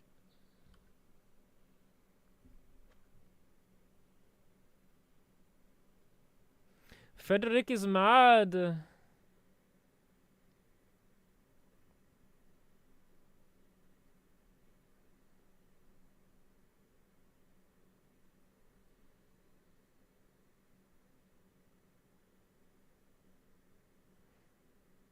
Huh?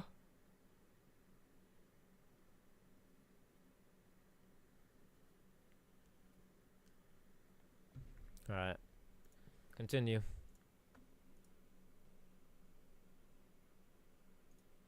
Just gonna keep going down the Roman tree, get that all done as quick as possible.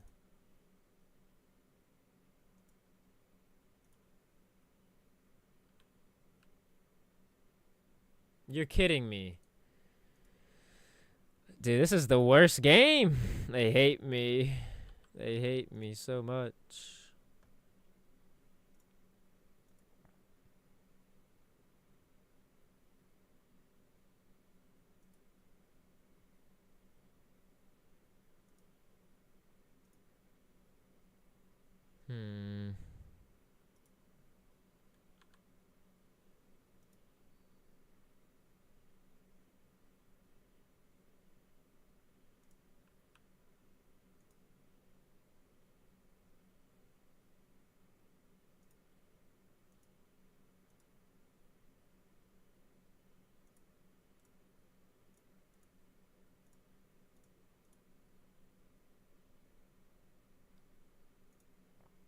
Let's get it.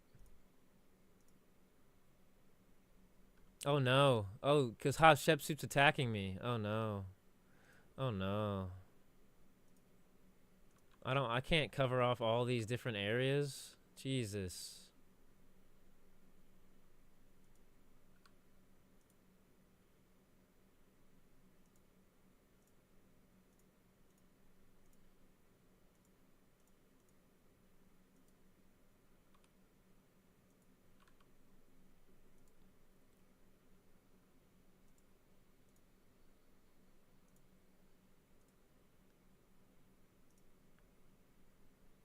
Come on, I need more time, damn it. I don't even have walls in Rome yet.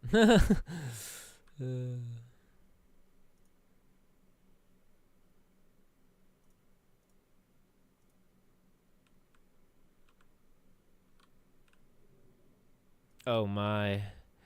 Oh no.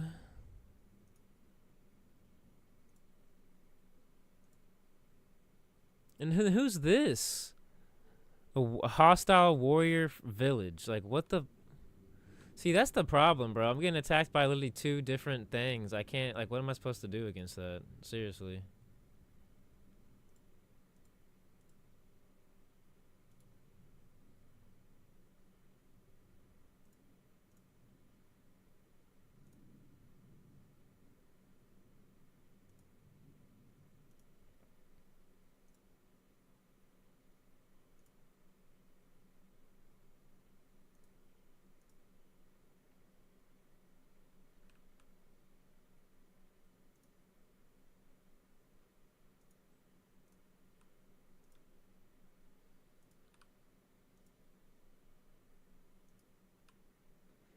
This is crazy.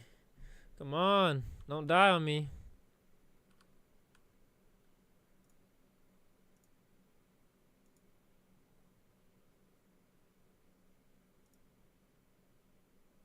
Oh my god. I can't even protect Capua either. There's too much. There's too many sides now I have to contend with.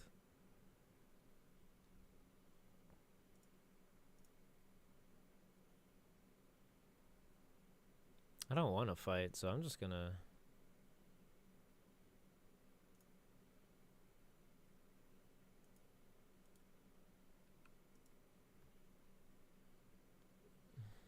Alright, what do I need in Rome? I need the terracotta army, bro.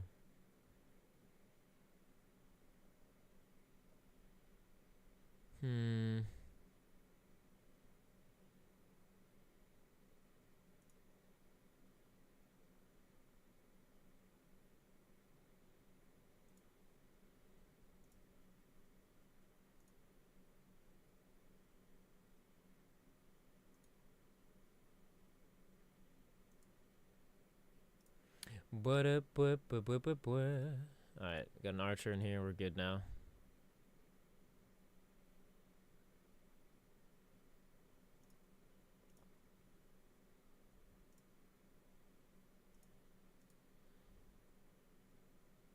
Good job, Legion. Good job.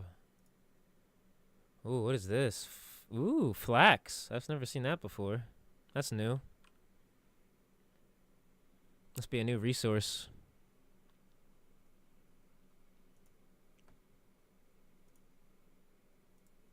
I need to take her out or somebody. Like, I need to take Hatshepsut out right here. Because this is, yeah, unacceptable.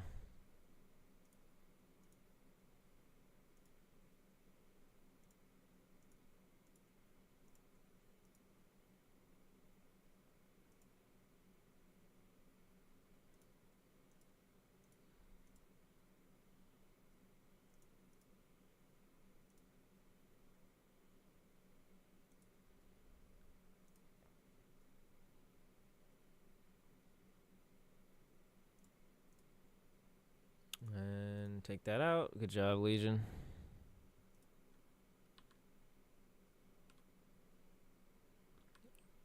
Oh, I was wondering where Frederick declared war on me at. Like, he's here, but he's not here. The best thing is that he can't attack me because of how my city's set up. He can't attack me ever.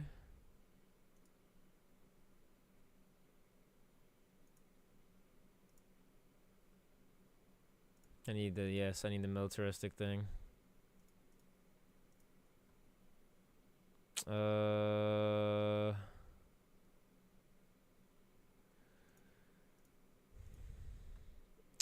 Militaristic. Put like how much gain 1 free war support on all your yes.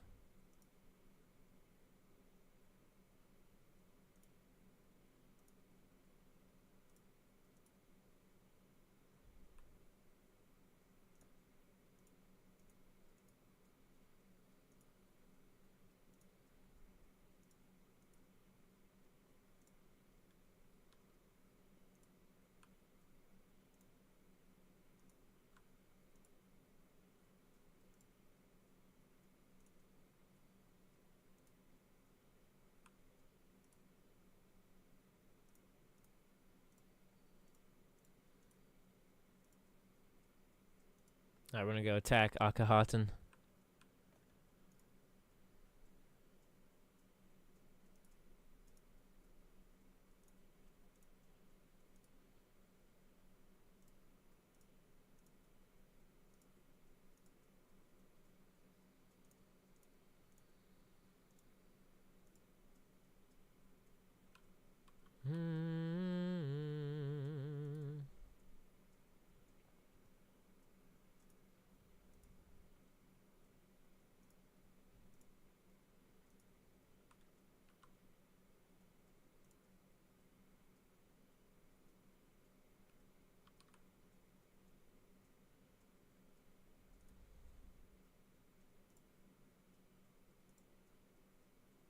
Oh, wait.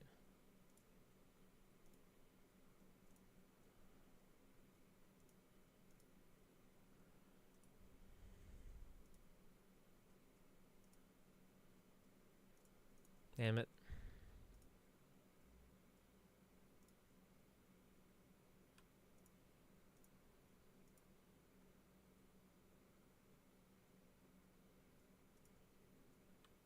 You're not getting up here, bruv.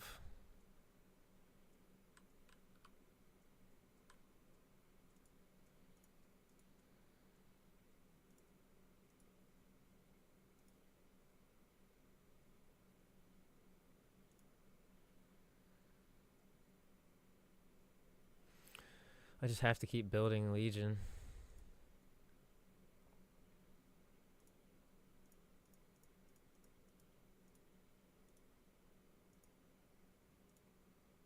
Be as many units as I can frickin' make.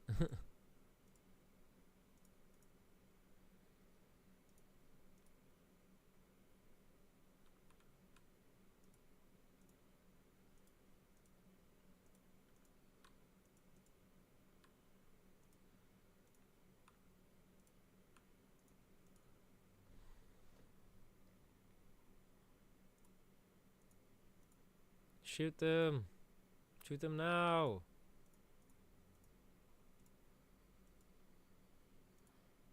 Goodbye. Ah, he's not dead. That's crazy.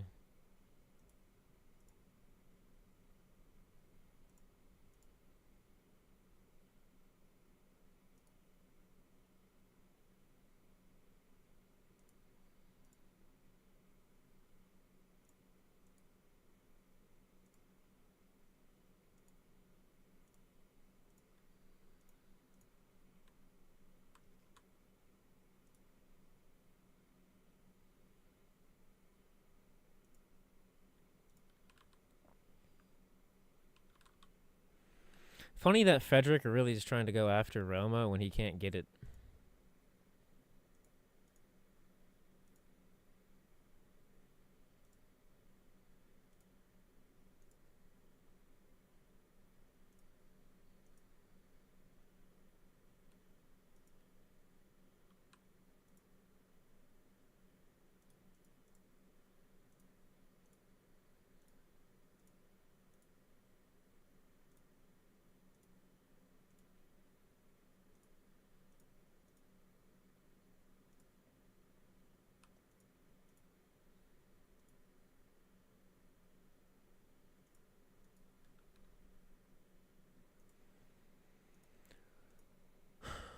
Trying to take these guys out, bro, but there's just like so many to deal with.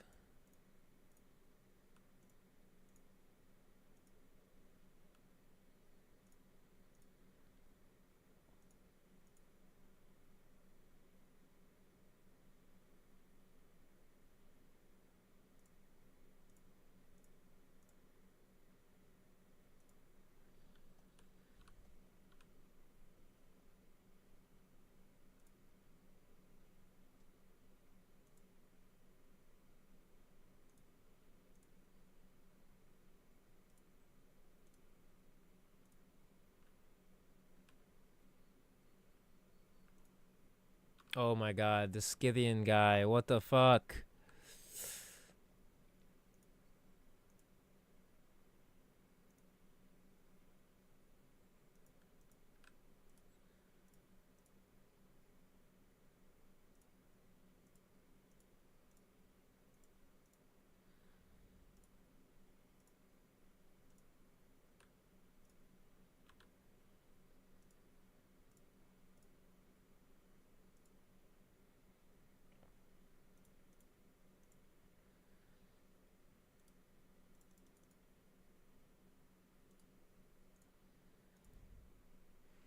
This is too nuts. I think I'm gonna go for public life.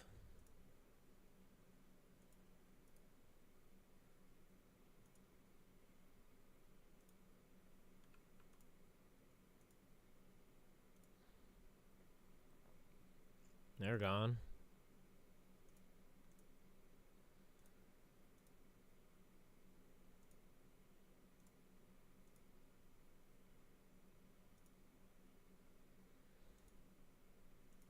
Go, merchant, go.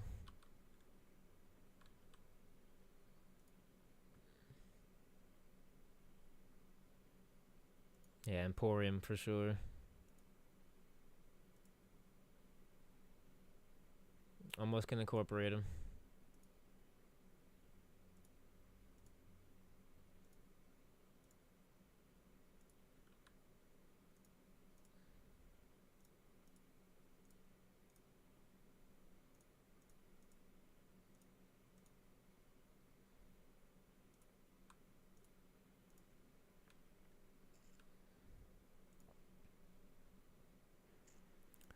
Ba-da-da-da-da-da-da-da.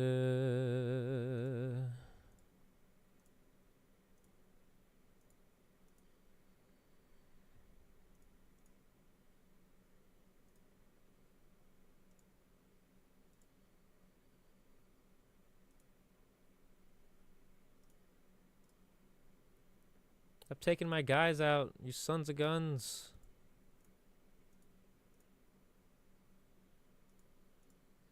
Goodbye, Spearman.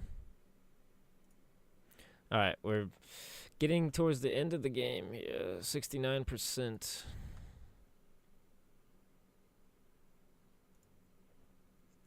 I need all the training I can get for military.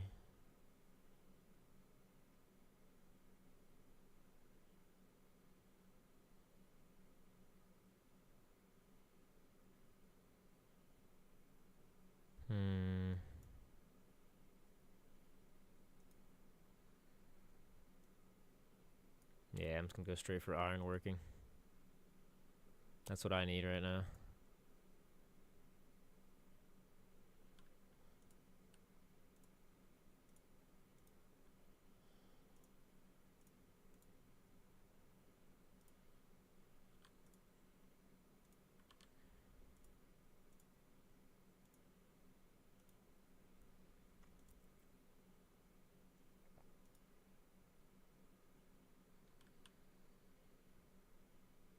Skip the turn.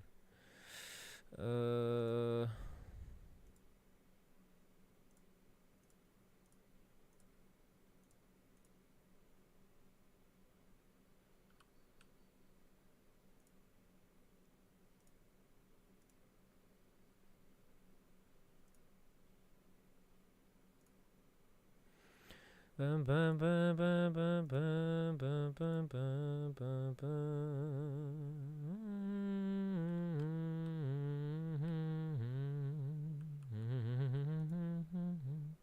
Okay.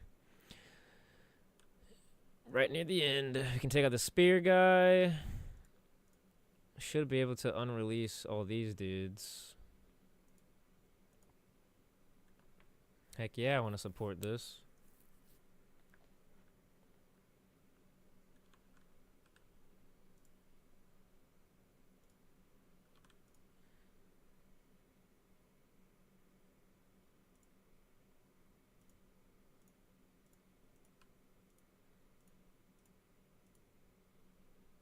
This guy is Dunzo.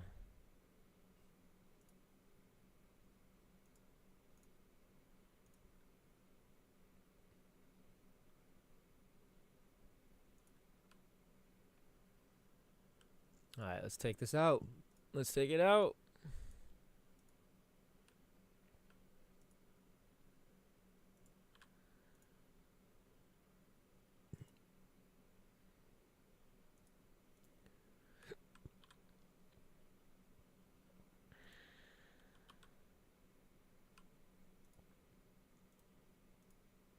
Now we got crisis policies. This is where the game gets interesting now with the stuff. Crisis policy.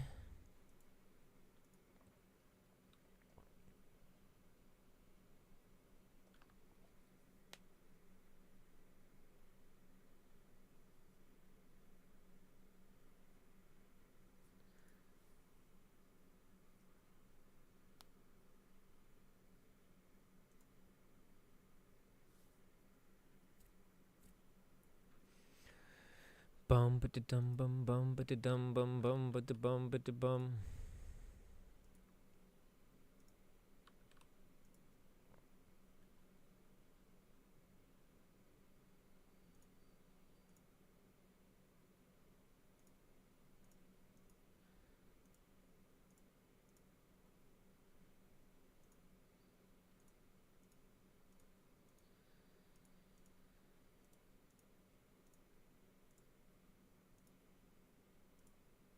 Upgrade.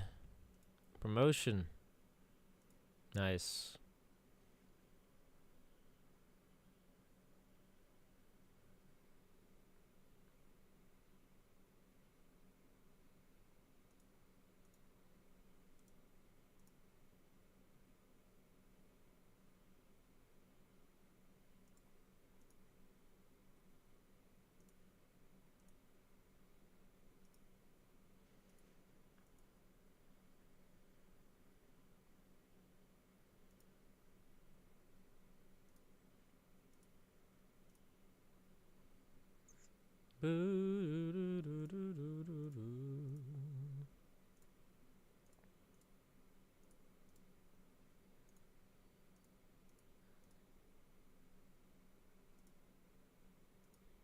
Oh yeah, got a nice and set up now.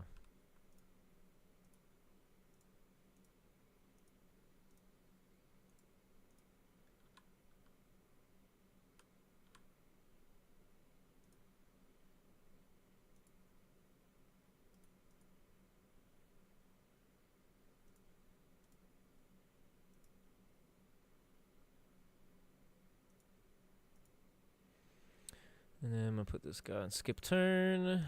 Alright, we got this guy here.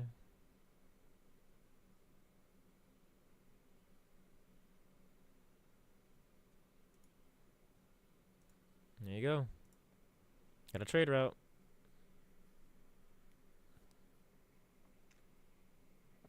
Uh-oh. That volcano erupting?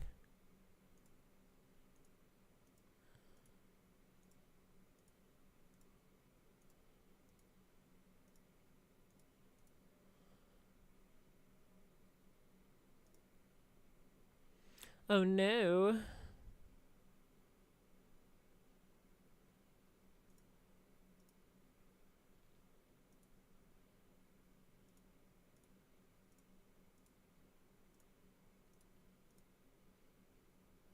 Yes, Frederick.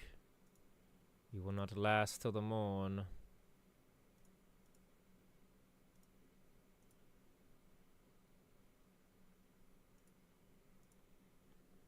Oh.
This dang Scythian Neapolis guy's gotta go.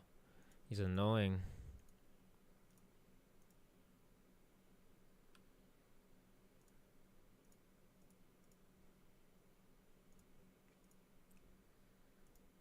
Yeah, I meant to go down here, but I never did.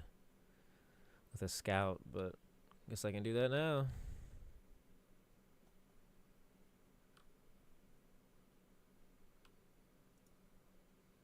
Oh no, the Tiber River. What a shame.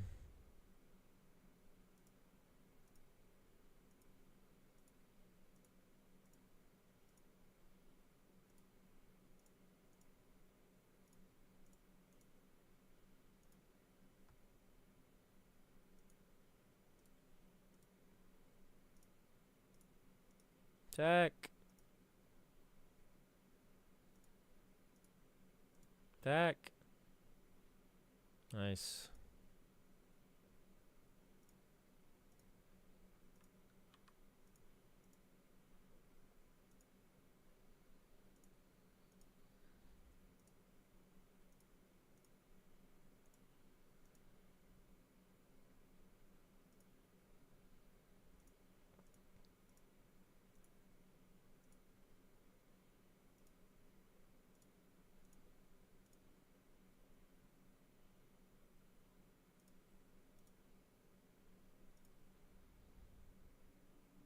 Bought Misa a chariot.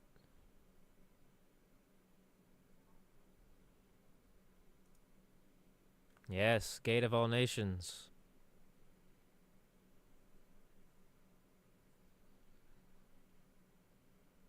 Look at that.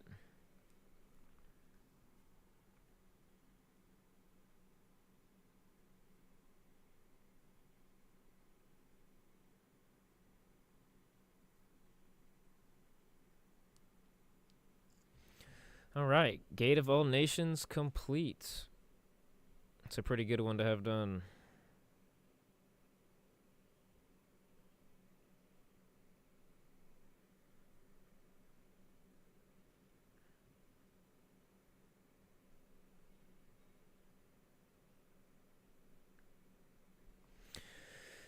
All right. Attack this chariot. Let's see what we can do here.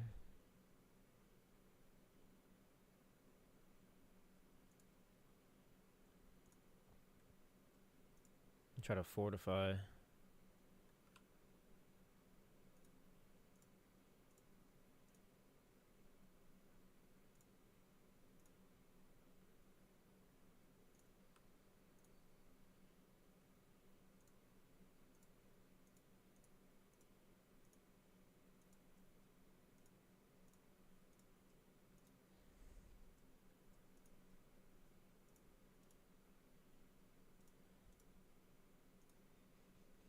Oh, wow. Benjamin, I forgot there was another guy in this game.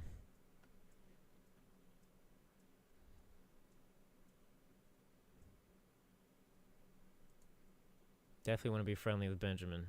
I need you on my side, Benji. I need you, Benji.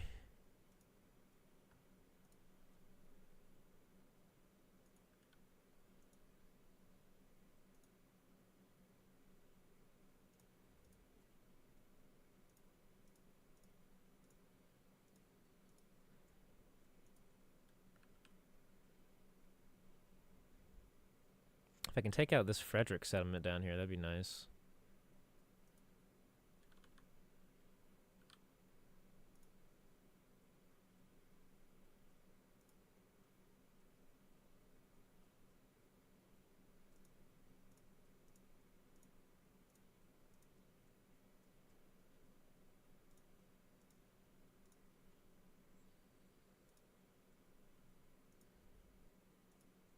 Increase the commander.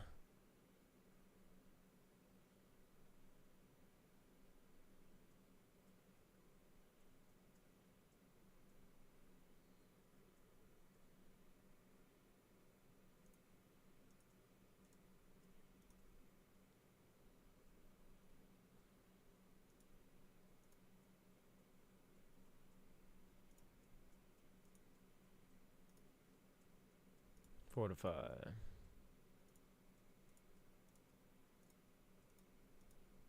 Attack. There we go. Get in there, lads. Get in there, lads. Get in there.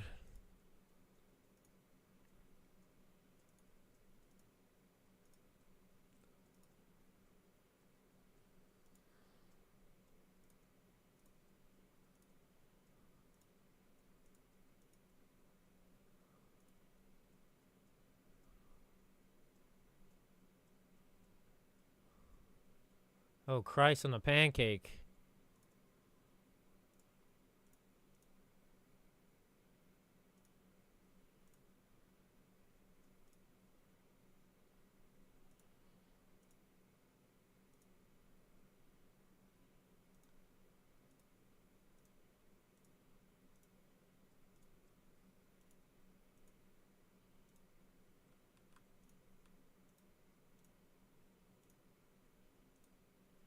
Come on.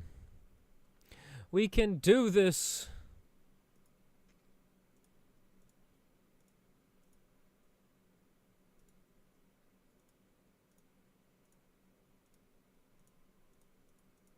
Fire the cannons. Good job.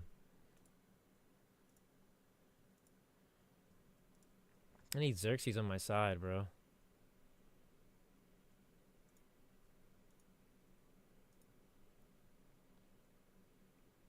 Xerxes, I need you.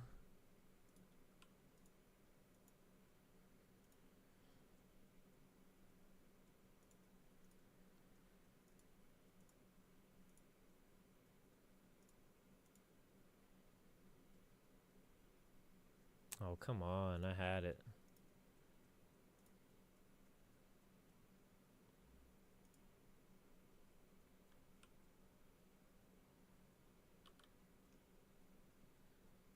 Frederick, you're going down.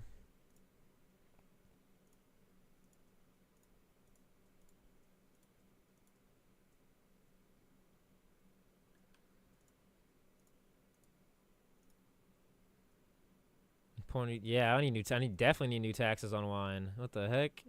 What the heck?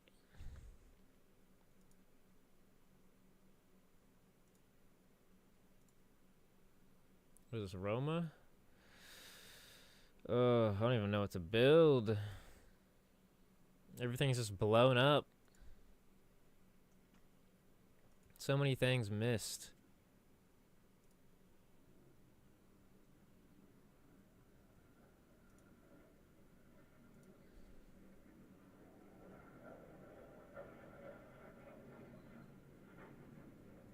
I need a monument too.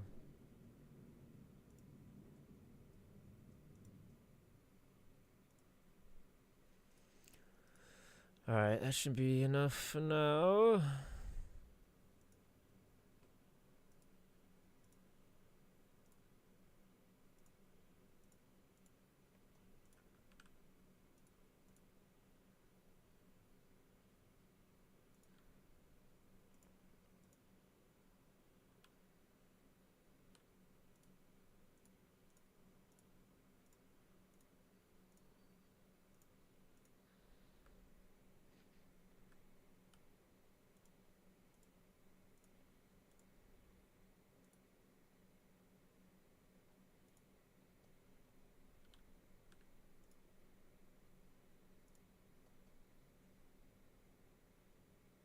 There we go.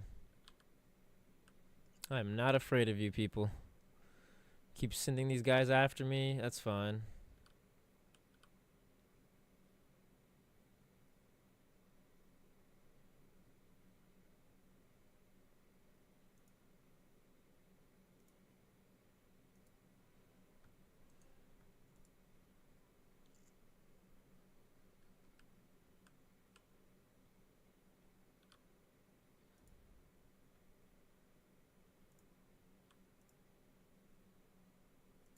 Okay, well, all my focus now can go into fighting Frederick.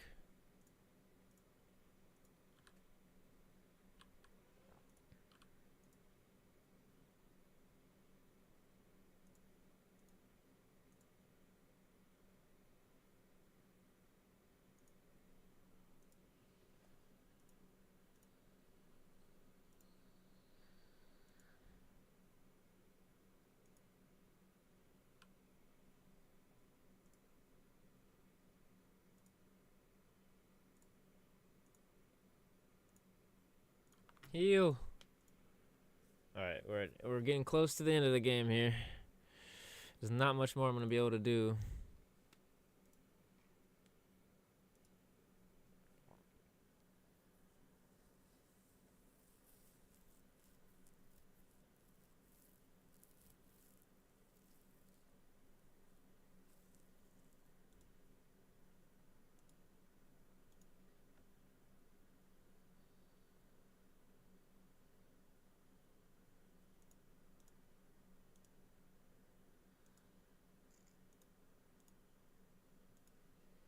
Okay.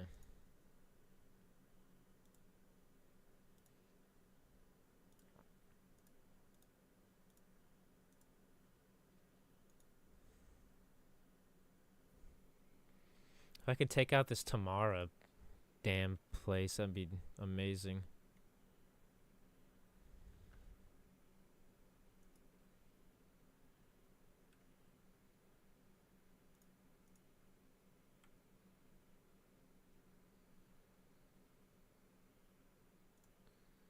Dude, I think Capua is about to get taken over, bro. Because I've let this AI stay alive the whole time, too. I haven't had a chance.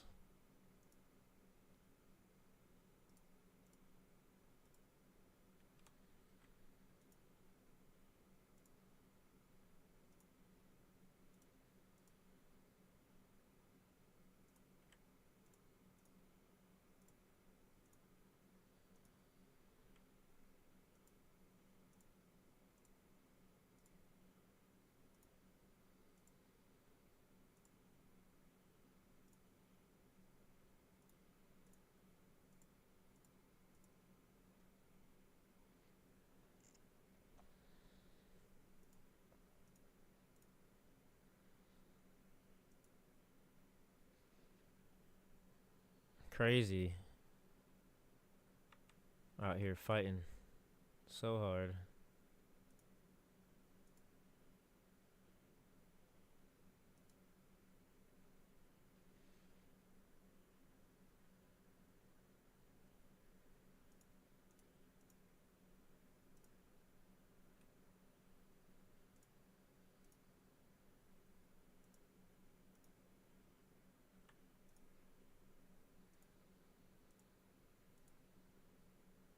Ugh, survived just barely.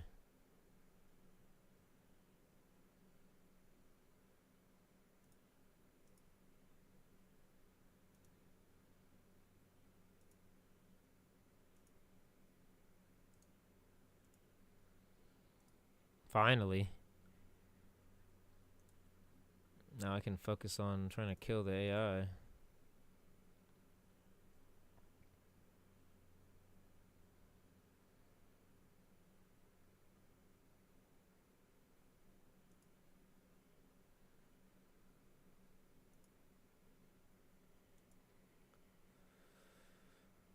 I'm definitely taking Akahaten if I can.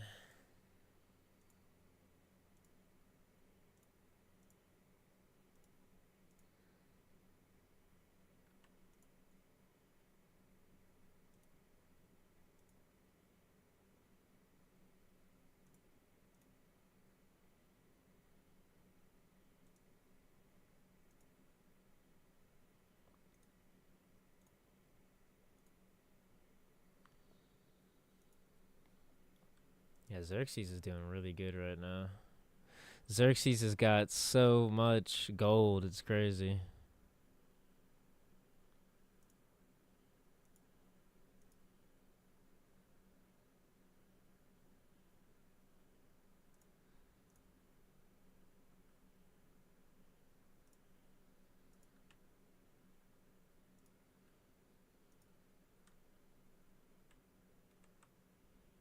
Oh. Alright, we got skilled trades, citizenship 3. I'm gonna take literacy.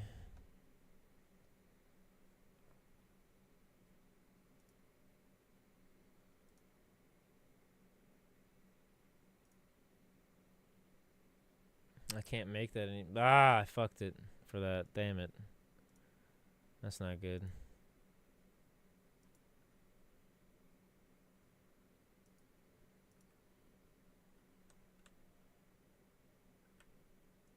There we go.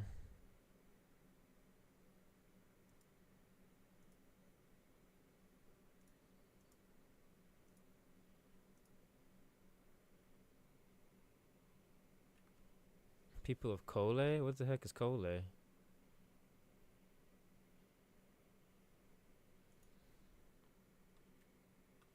Yeah! Give me your shit, Frederick! Ha!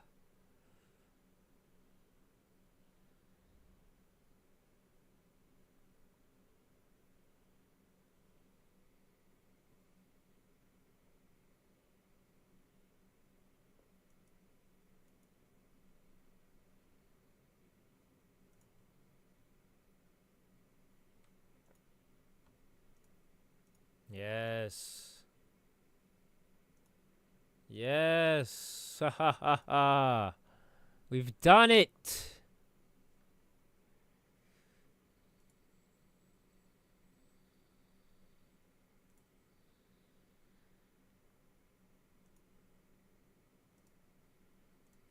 Dude, this is huge. Getting Cole, this is actually fucking huge for me.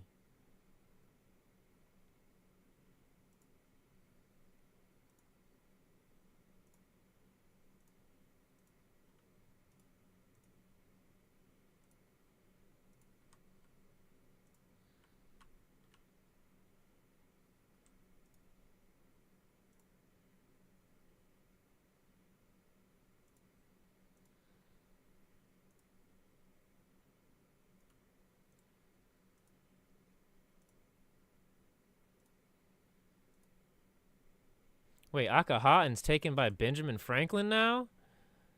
Oh, hell no. 10 turns till the end of the age.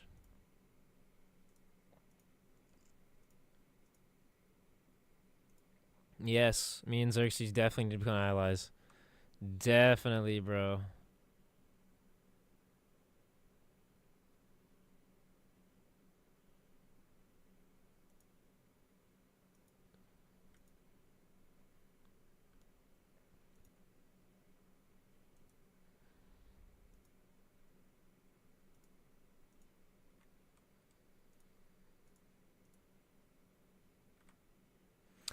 Colo.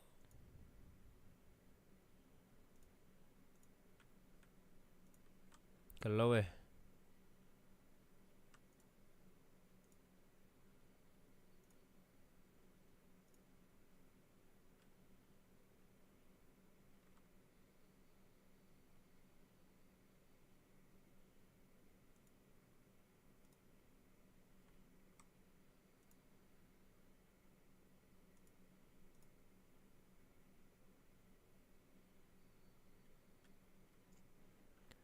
All right, things have very shaken up here. I like that Benjamin Franklin took out Hatshepsut, but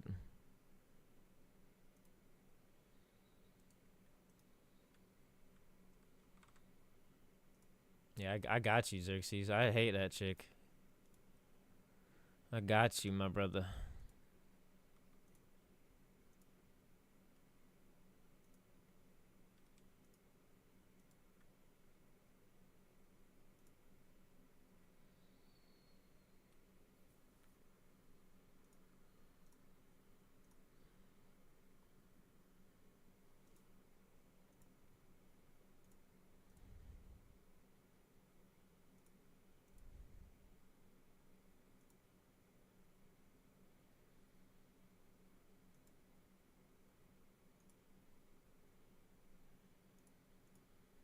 All right.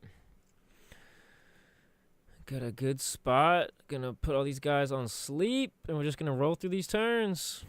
Because I'm actually kind of tired, and I'm hungry, and I want to go eat, but I wanted to finish the age so the people on the stream can see. So all my people watching the stream.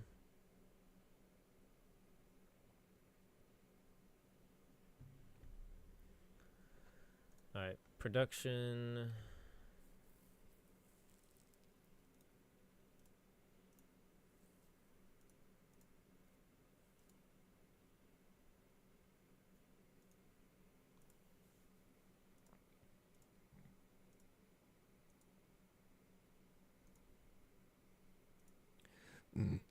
Excuse me.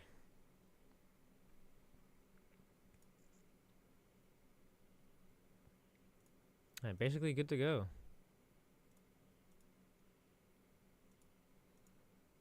Just need to chill here now.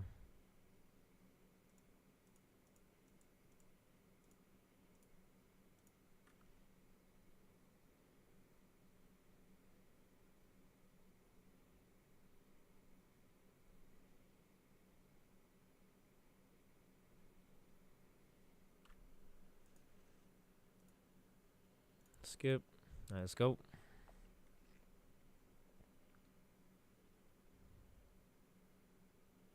Not gonna lie, this is one of my worst games for age stuff. Like, I didn't get mean, I guess I got a few of them, like, kind of done, but I didn't get anything completely done. And usually I get, like, 2 of them completely done. But that's fine. That is completely fine.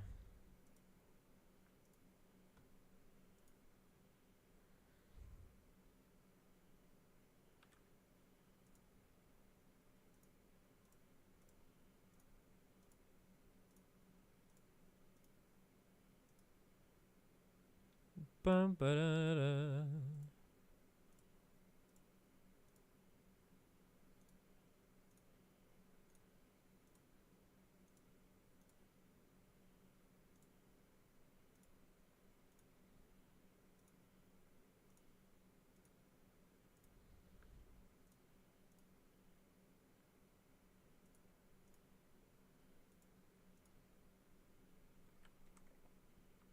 Good stuff.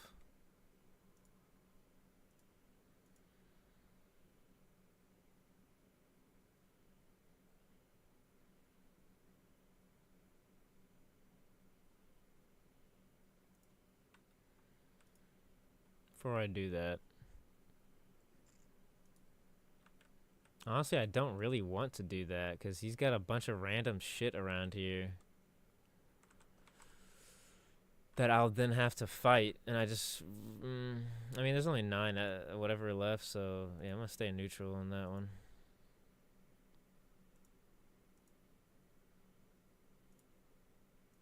Yeah, get that shit out of here, dude. Goodbye. Never again will you guys be alive. Damn city state. See ya.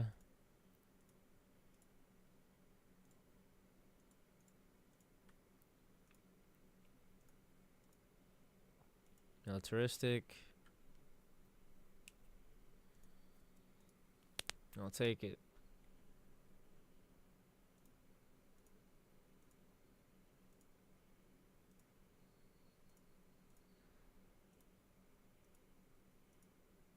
Oh yeah, skip. Whoops.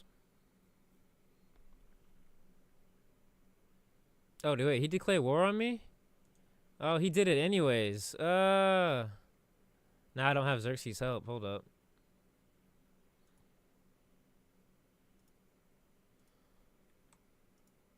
Damn, that's actually sad. I should have stayed. I knew that was gonna happen though. I should have known.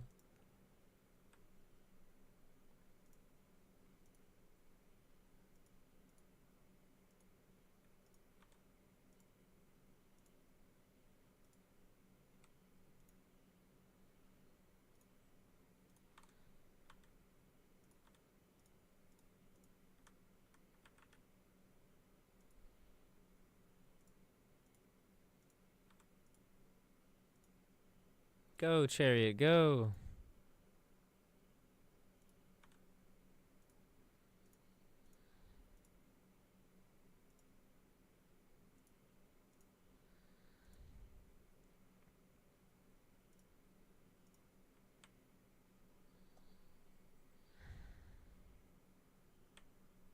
It's so funny. I end my deal and then he goes after me. Like, damn it. Should have known.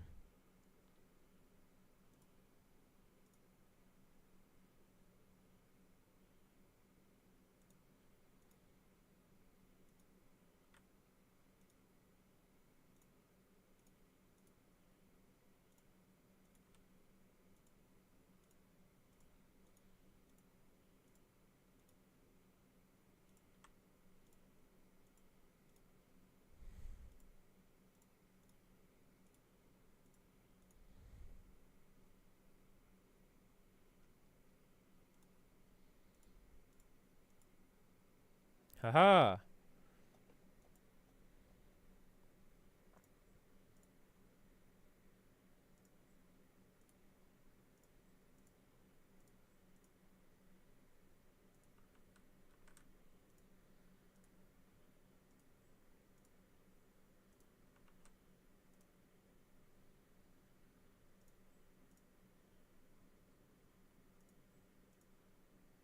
Yeah, I need to put those emporiums everywhere.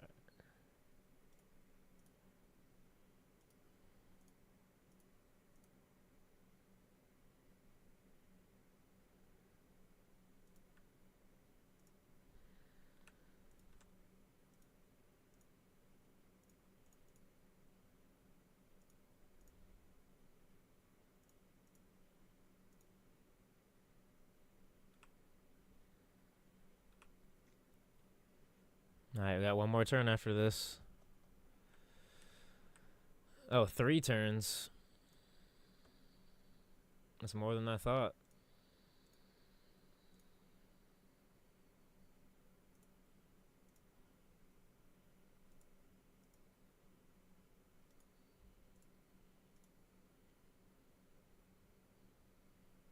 Let's get another ageless building.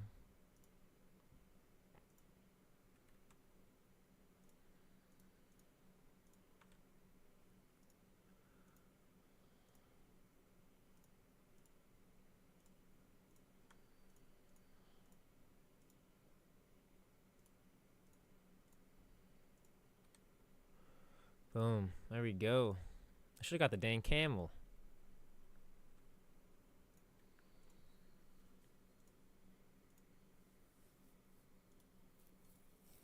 .33 culture, I'll take it.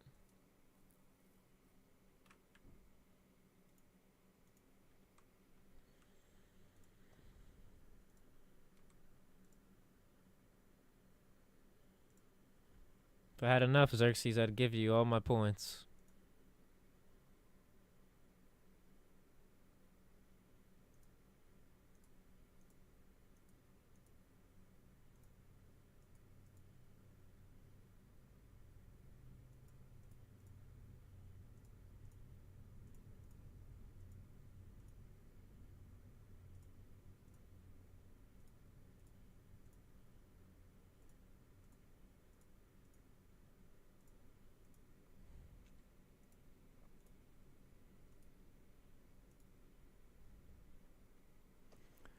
Alright, one more turn.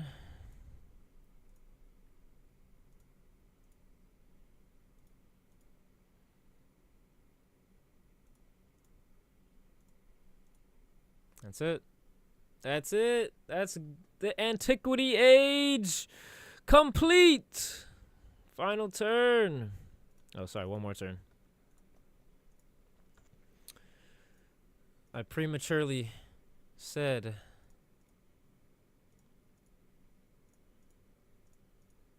Alright, now it's over. It's over! The antiquity age comes to an end. And that is a game of Civ 7 in the age of antiquity. I think I was bottom the whole time. Yeah, I did it terrible. I mean, at least I had my hand in a little bit of stuff, but yeah, I could have done way better. That was just really bad. I got sandwiched between 2 people, and I mean, it's been a minute since I played this, so. And I've never used Simon Bolivar, because he's definitely not the choice I would have chose for getting, like, science and wonders and stuff. But that was fun. That was fun. I don't know if I'll use Simon Bolivar again, but he's alright. Well, thank you guys for joining me. Thank you for joining me on TV's Hangouts. Like and subscribe if you've enjoyed the video of this Civilization 7 Antiquity Age. And I will be doing more of these, and I will also continue this game in the modern age, same game, next time on the channel. So when I stream this again, it will be modern age. So until then, thank you guys for watching.